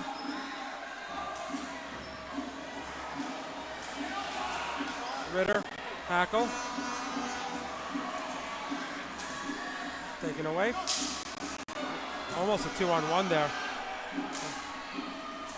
Ball to the net, saved by Holtzman. Katz. Ball pick up by Hackle. Hackle looking to control. Sends it to the middle. Taken away. And sent behind the net. And we have a whistle. 6:47 to go. Faceoff will be deep in the HANC zone. You think either team is wishing they had a timeout back? I think both teams sort of wish they had something in their pocket. Hackle's been out there for a good 4 or 5 minutes now. Pulling him off because they have HALB's third line offense on. Getting Mo Ackerman on. Ball to the net. Good face-off win and shot by Heller. Ball bounces in the air. Herskowitz. Katz. Ball to the net by Isaacs. And a whistle. You know, I'm going to correct myself again. Oh my gosh. Another brain fart. Another one for me. 2015. We're running back all the way to the beginning of the period on a conversation. 2015, HALB Hartora. Another one that I have a mental block on. Do we know why? Coach again. Huh? You're the coach for that one too? Yes, I was. Have you thought of not losing in the championship game? I've tried it a couple of times. It hasn't worked. Just avoid overtime. You're better off. Marilis. Well, I tried to depend on you for that once, and it didn't quite happen. I don't know. We won one. Well, no, I sort of meant when you were on the floor. Well, you didn't play me. You were played. Marilis. Ball bounces in the middle. Cleared out. Freundlich. Marilis.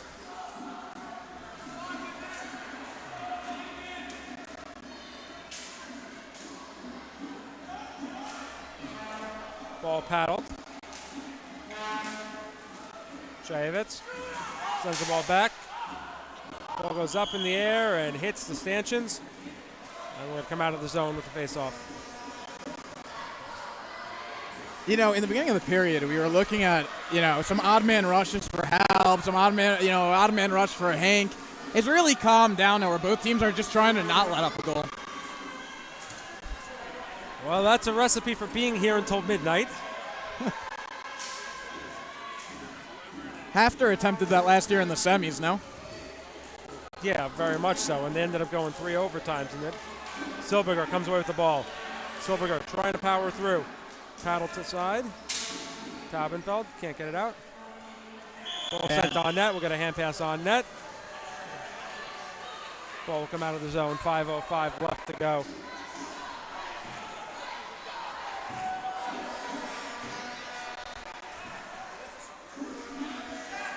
Welcome again to all of you watching, tuning in. However you are taking in this championship game that's in overtime. 1-1, HANC and HALB. Classic matchup, the most played matchup in the history of this league. Ball goes out of play, 4:58 to go. Gonna go high in the HANC's defensive zone.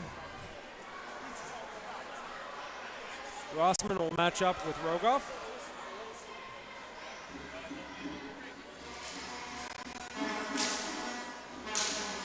Playing at the line, Rossman, Rogoff. Sent across and out. Oh, got to get your hands down. Kogel. And they're going to get a penalty, definitely.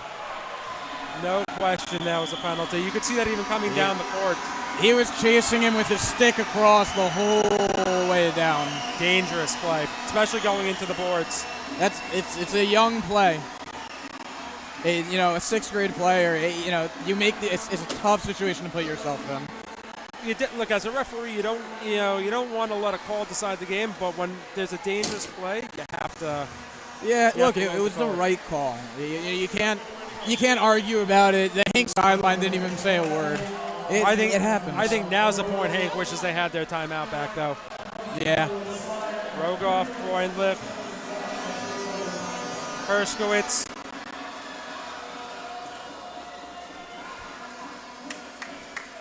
Taubenfeld, Freundlich to Taubenfeld. Taubenfeld, save! Ball bounces around the middle.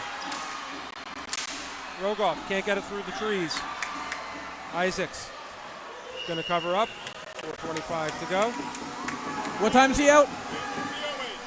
Hey, okay, he comes back at 3:08.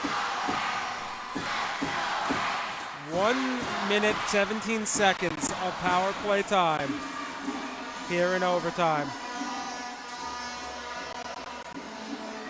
Freundlich. Taubenfeld. Freundlich. Winds up, puts it to the wall. Herskowitz tries to send it across, nobody there. Sent down low. There's nobody across the middle. Now they come back and help out. Good step in play by Ritter. The ball will go into the zone. Ackerman and Freundlich. Taubenfeld. Oh, Ackerman is tired. And we got an offside by Rogoff.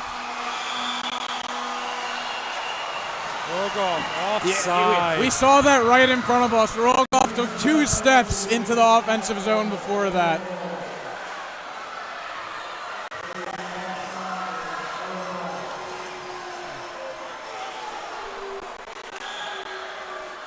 He knew he was offside too. He pulled up and just like, okay, I don't want to do it anymore. And that's tough because sometimes you feel like you shot your shot there. Ball's bouncing around. Through the middle. Sent down into the HALB zone. Freundlich. Cross to Rogoff. Rogoff turns. Tries send through the middle. Stopped by HANC. 3:17 to go.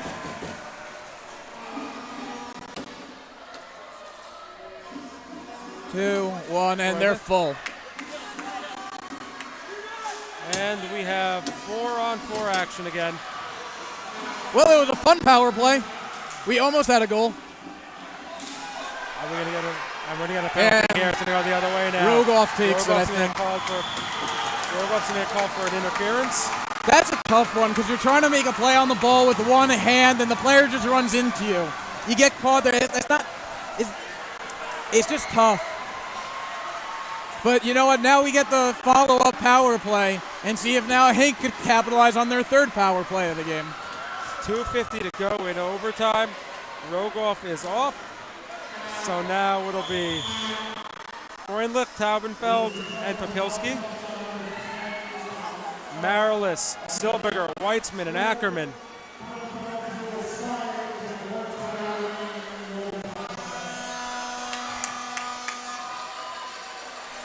.250. We'll see if this game can be decided right here. One back, Silberger.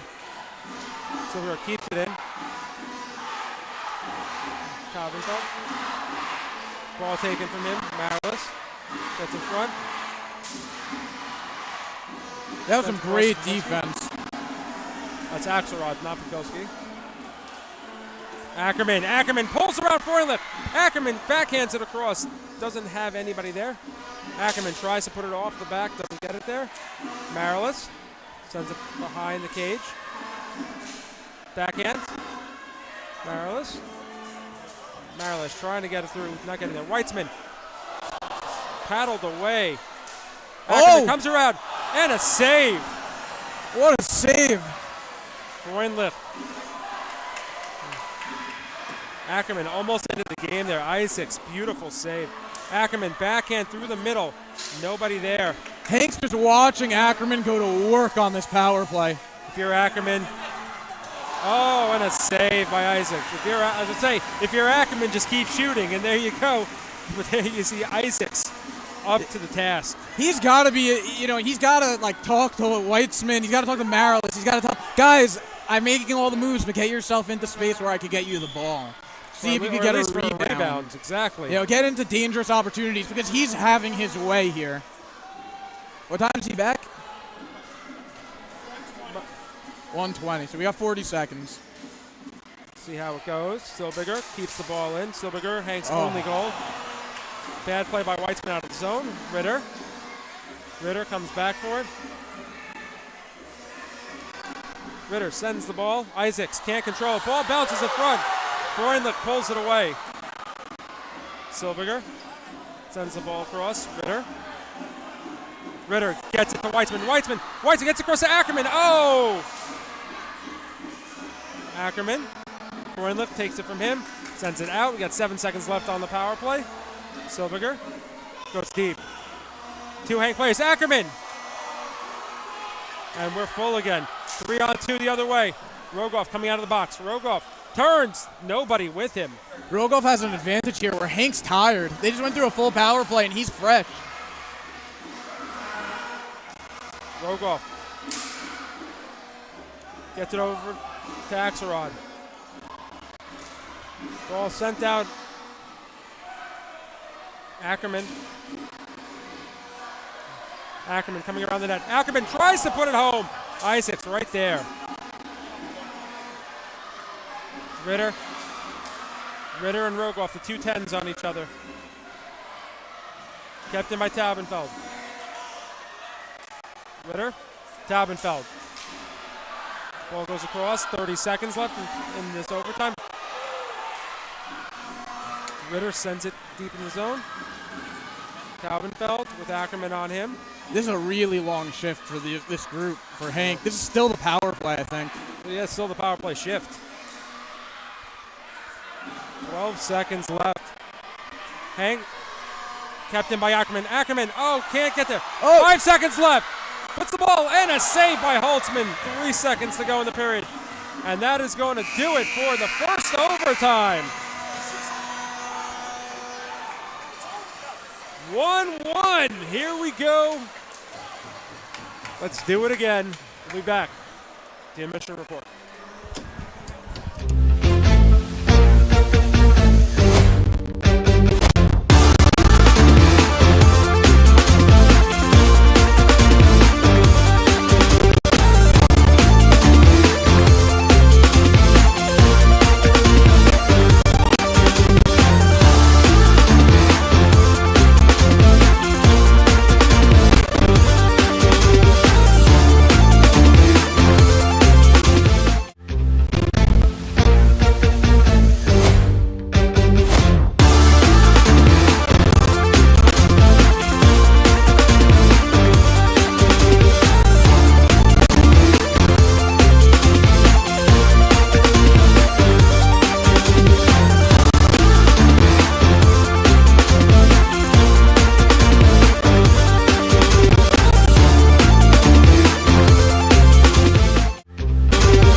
back, and this is Avidan Berman, and I'm here with Josh Schlussel, referee extraordinaire. Josh, how have you enjoyed the 5 periods of championship hockey? It's been clean for the most part. The refs are letting them play. It's been even. Obviously, the score is 1-1, which dictates that the pace is picking up a little bit. I think somebody will win in the second overtime. Yeah, I think so. I think each team has had their ebbs and flows in this. In that period specifically, we saw moments where we thought HALB had a little bit more possession, a little bit more of the opportunities, and then we saw HANC towards the end of that overtime really start taking control, take advantage of their power play, and then through that to the end of the period. And I think from the HANC side, We've seen Mo Ackerman really standing out basically all night, and we saw in that last shift where he was going just all over the place in the offensive zone. And from HALB, we're looking to see who's going to do that for them in the offensive zone, because so far it's been by committee, I think. Yeah, and the goalies have come up big on both teams. Shots are being high, low, everything. The goalies are staying in it, staying with it, making saves when they need to. So as of now, it's been a goalie battle. But I'm looking forward to seeing what happens. Well, you played a little bit of goalie, or at least have at some time. Have you ever played a game this long? Yes, my freshman year, not this long per se, but in the championship games or playoff games, my freshman year against DRS, we went to overtime and we happened to have won, but it was a mind game. Well, how do you stay on top of that? You gotta make sure the noise doesn't mess with you. Your teammates got to pick you up. You got to pick up your teammates and hope that you guys score before they do. Do you feel like you have to be more vocal as we get deeper into this? Yeah, the players are starting to get a little tired, but they hear your voice. They want to get behind you, and they get motivated by that. All right, awesome. Well, we're about to get into the second overtime, and we're just really excited to see how this plays out. Yeah. Same. Looking forward. Hopefully somebody wins soon so we can all go home, but hopefully the refs have a good game as well so that doesn't interfere with anything. Absolutely, absolutely. Thank you so much for coming on us for this intermission report. No problem. Thank you.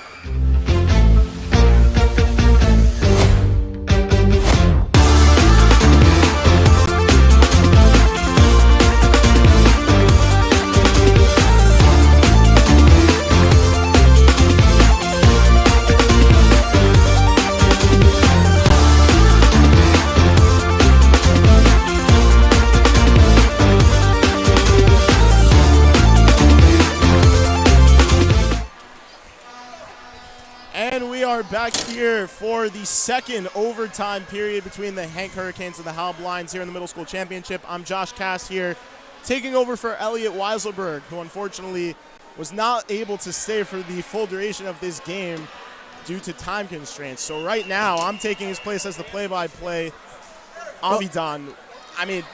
Well, we've had substitute referees. Yeah. Now we're having a substitute play-by-play guy.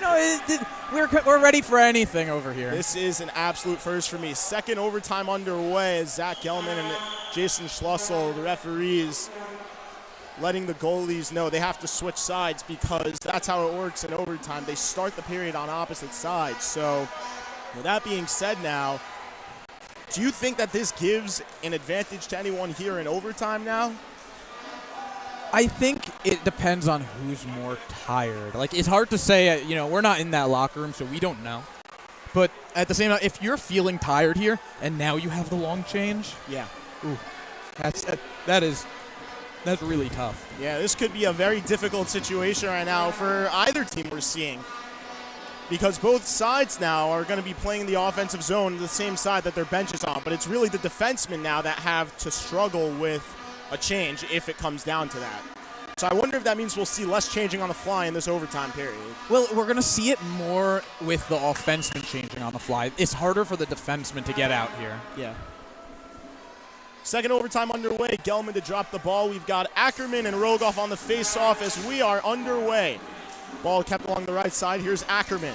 Ackerman powering his way, taken away by Freundlich. Tries to clear off the boards, and it gets out of the zone. Marilis couldn't keep it. Rogoff trying to get it.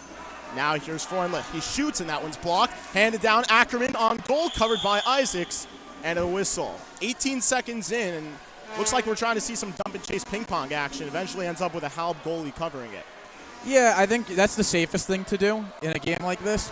But I think we're looking at the two game breakers on the floor here with Freundlich and Ackerman. They've been probably the two best players on each side. Weitzman wins it back, and a shot got blocked there off the stick of Silberger. Now Marilis back to get it with Axelrod on his tail. Hard into the boards, nothing called. Behind the goal, Silberger will take it. Around the net, fires into the corner. It takes a weird bounce up and into the stands for a whistle and a stoppage in play. Well, now we've seen those boards put one in the back of the net. Now we've seen those boards put one out of play. Yeah, It's difficult. Exactly what we were talking about in the intermission is that they're just really difficult boards to read sometimes. You know, the big question on my mind at this point, I don't know if you touched on it in the intermission, is where is Avi Hackle? You know that he's suited up on the bench now. It looks like he's ready to go. Will we see him is the question. As the face-off one back, Marilis takes control, whiffs on a shot, tries to fire. Freundlich puts it wide of the net, bounces in front. Rogoff couldn't get to it. Ball just got out of the zone. Silberger will backhand it in deep. Goes behind the net, takes a bounce out in front. Almost turned over in front. Weitzman had a chance to get to it. And now Popilski can't get it out. Marilis with the keep. Freundlich with the pickpocket. The other way, nice move. Lost the ball, trying to stick handle through traffic. Kept in the zone. Axelrod fires. That one goes wide. Rebound was backhanded out of the zone by Silberger. Ackerman will chase it down. Beats Popilski to the ball, but Popilski, good stick lift. Takes it around his own net. Clears off the boards and out. Marilis back to get it with Axelrod on him from behind.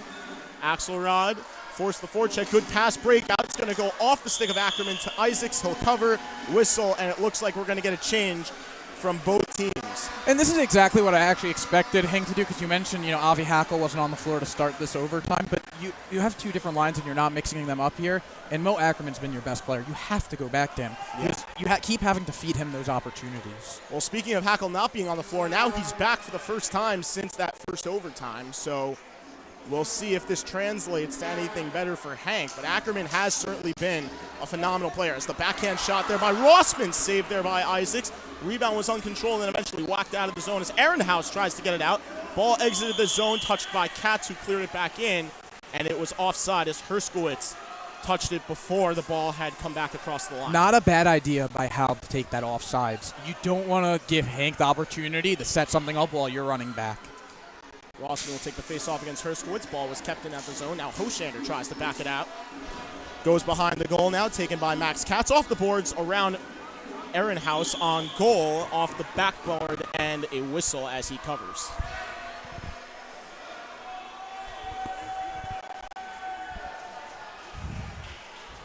Still no shift changes. We're seeing Ritter, Hackle, Ehrenhaus, and Rossman out there for the Hank Hurricanes. Hoshander, Taubenfeld, Katz, and Herskowitz for HALB.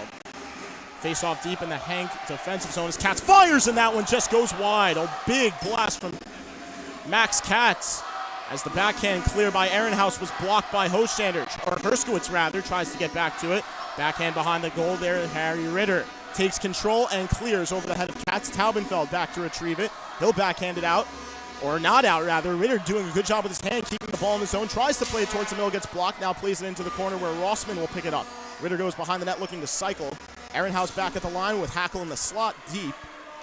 Now a nice cross pass too far there for Hoshander. Racing Ehrenhaus with a body check there, but nothing called.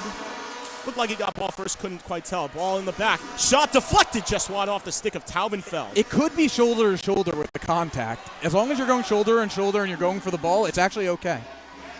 Here's a shot by Hackle. That one misses net. Popped out, back out in front. The clear over the head and hand of Ritter, who tried to play it down with his hand. Now here's the ball cleared back in towards the zone. Hackle the first one there. Hackle takes his time, plays it to his backhand into the corner, stick handling. Now he'll go to his forehand, back to his backhand in the corner.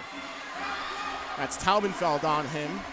Hackle's standing around waiting for something to develop. Nothing happens. He takes it away from Taubenfeld, tries to take it toward the net and then slow down. On his forehand, he'll go around the net. Here's Hackle again. Being bodied off the ball there by Herskowitz. He bodies him off the ball, tries to take it. Now Max Katz comes in. Good play there by Max Katz to take it. Gets it out of the zone, just wide of the goal.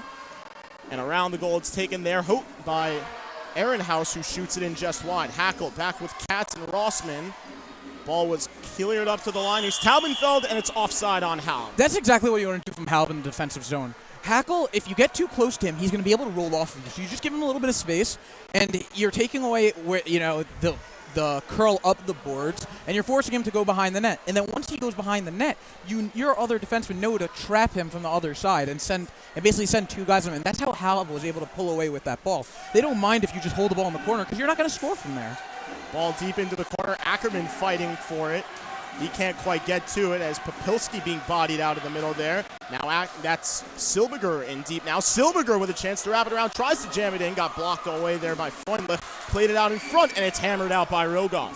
Now here's Marilis back to get it. Ball popped out in front. Almost in front for Rogoff, and he missed the ball. This one cleared on goal. Isaacs couldn't get it down, and now he pounces on it for the whistle. That was a dangerous play, and it was a tough situation for Marilis, and HALB was able to put the right pressure on him. But Hank was able to recover and get that ball out of the zone. Got a good face-off down low. Yeah, best to say, play it with your body if you can't play it with your stick on a risky play like that. Marilis didn't do that, but fortunately got away with it. As they score! It's Ackerman, and it's over! Hank walks it off! Their first championship in 6 attempts. The seal has been broken. Hank is finally champions at the middle school level. Mo Ackerman, who had come in to play on that revised first line, walks it off for the Hank Hurricanes. The last two championship matchups that were played featured Hank and HALB. HALB took them both and took them both big. Hank with redemption big here tonight. Wow. And that was just a tremendous goal. Just fighting, making a good play in the middle to get over to your forehand. And then you're able to go from there and shoot a cross-body through the blocker. And Max Isaacs has played so well, and that's such a hard shot to stop. You know, when a player is able to beat your defenseman and just go one-on-one with you there, it's no fault of his. He's played an outstanding game, and what an ending to a 4 and almost a half varied hockey game. You know, one would say regular season games don't go beyond one overtime, which is only 5 minutes, and different criteria. 3-on-3, they do not go farther than that, and they end in ties if need be. One could say that back during the regular season when these two teams tied 1-1 with different criteria, there could have been an overtime winner, and that's exactly what we saw here tonight. It came in double overtime at the 3:56 mark of the second overtime. Mo Ackerman, who stepped up onto that top line, essentially when Rabbi Harris switched which line he was going to roll out more when Avi Hackle might have been starting to give in a little bit to that injury he just recently came off. Well, he of. also hasn't played in a month, but so you're a little bit less out of shape, but it's not about that. Mo Ackerman was on fire. He was. This whole game. He was the most effective player for Hank. There were so many periods of the game where he looked virtually impossible. Yeah, you feel for Max Isaacs, you feel for Ilan Freundlich, Eitan Rogoff. They were all outstanding tonight. But at the end of the day, the only thing that matters right now is the last shot. And the last shot of the game entered the back of the net. It beat Max Isaacs.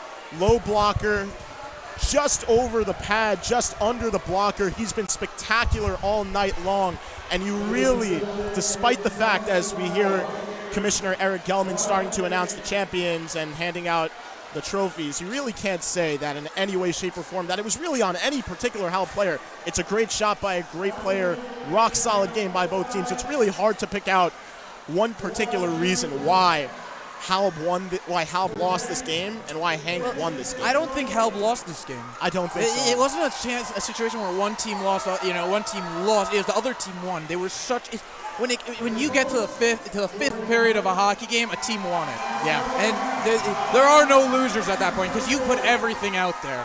And you know what? Hank are worthy champions, and it's been a long time coming.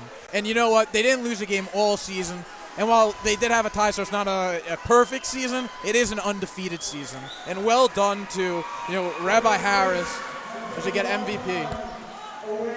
We're hearing the announcements on the floor by Commissioner Eric Gelman. The Hank Hurricanes, your middle school, You understand? 2022-2023 champions.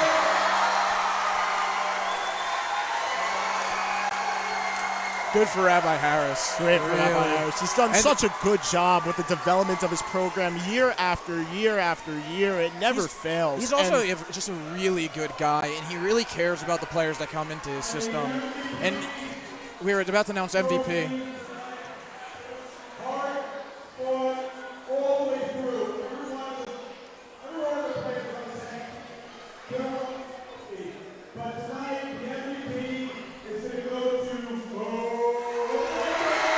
And Mo Ackerman is announced as MVP of the championship game. Well deserved. He was Hank's best player.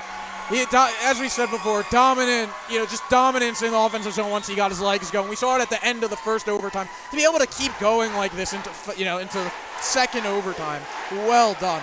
yeah, we were talking about the fact that there was a good chance if HALB won this game that it was going to go to Max Isaacs for his outstanding play. You could have argued Itai Holtzman the other way for Hank. He made some game-saving saves, literally, in overtime, 12 seconds, not even 15 seconds in, a breakaway for Gavriel Axelrod, and that's really not something you want to see if you're the defending team. Yeah, it was definitely between the two of them. Yeah. And so it's no shot at anybody, right? But you have the game-winning goal, which is the most important goal. It was the first time you were able to beat the goalie on a straight shot all game. And look, at this point, it doesn't really matter who's MVP. You are now champions. Yeah. And this is not it for Hank. Hank has many underclassmen, and they're going to be looking to come back even stronger next year. Yeah. So, just to close it out real quick, we want to mention, just as you thrown it towards Mo Ackerman, obviously as the game MVP is a big deal, but don't want to take away from the game Itai Holtzman played either. I think we should still shine a little bit of light on him. And we were talking about how Max Isaacs got into the flow of the game because he was being shot. He was facing lots of shots early on. And Holtzman didn't really see a lot of shots early on, and I think that's why maybe HALB caught him a little bit earlier than Hank caught Isaacs in terms of beating them with their first shot. And you saw it that eventually as HALB started to put more shots on goal, that Holtzman started to look a little bit more comfortable. But an outstanding game nonetheless by both goaltenders, both teams, and just really double overtime. It well done to everyone very rarely involved. comes down to that. That's the trophy being passed off here. So anyway, we're going to wrap it up here for the final time. Signing off tonight, I'm Josh Cass saying so long as the fill-in play-by-play announcer. And for Avi Don Berman as well, I want to thank, first of all, Eric Gelman being the commissioner of what was a fantastic season, Hafter High School for hosting the middle school championship game, and to the broadcast team here at Hafter High School as well for putting this all together. Excellent job. And for the final time signing off, I'm Josh Cass saying so long for Avi Don Berman, Corey Spitzer, Zach Newmark, Elliot Weiselberg, and our entire crew. Have a great night.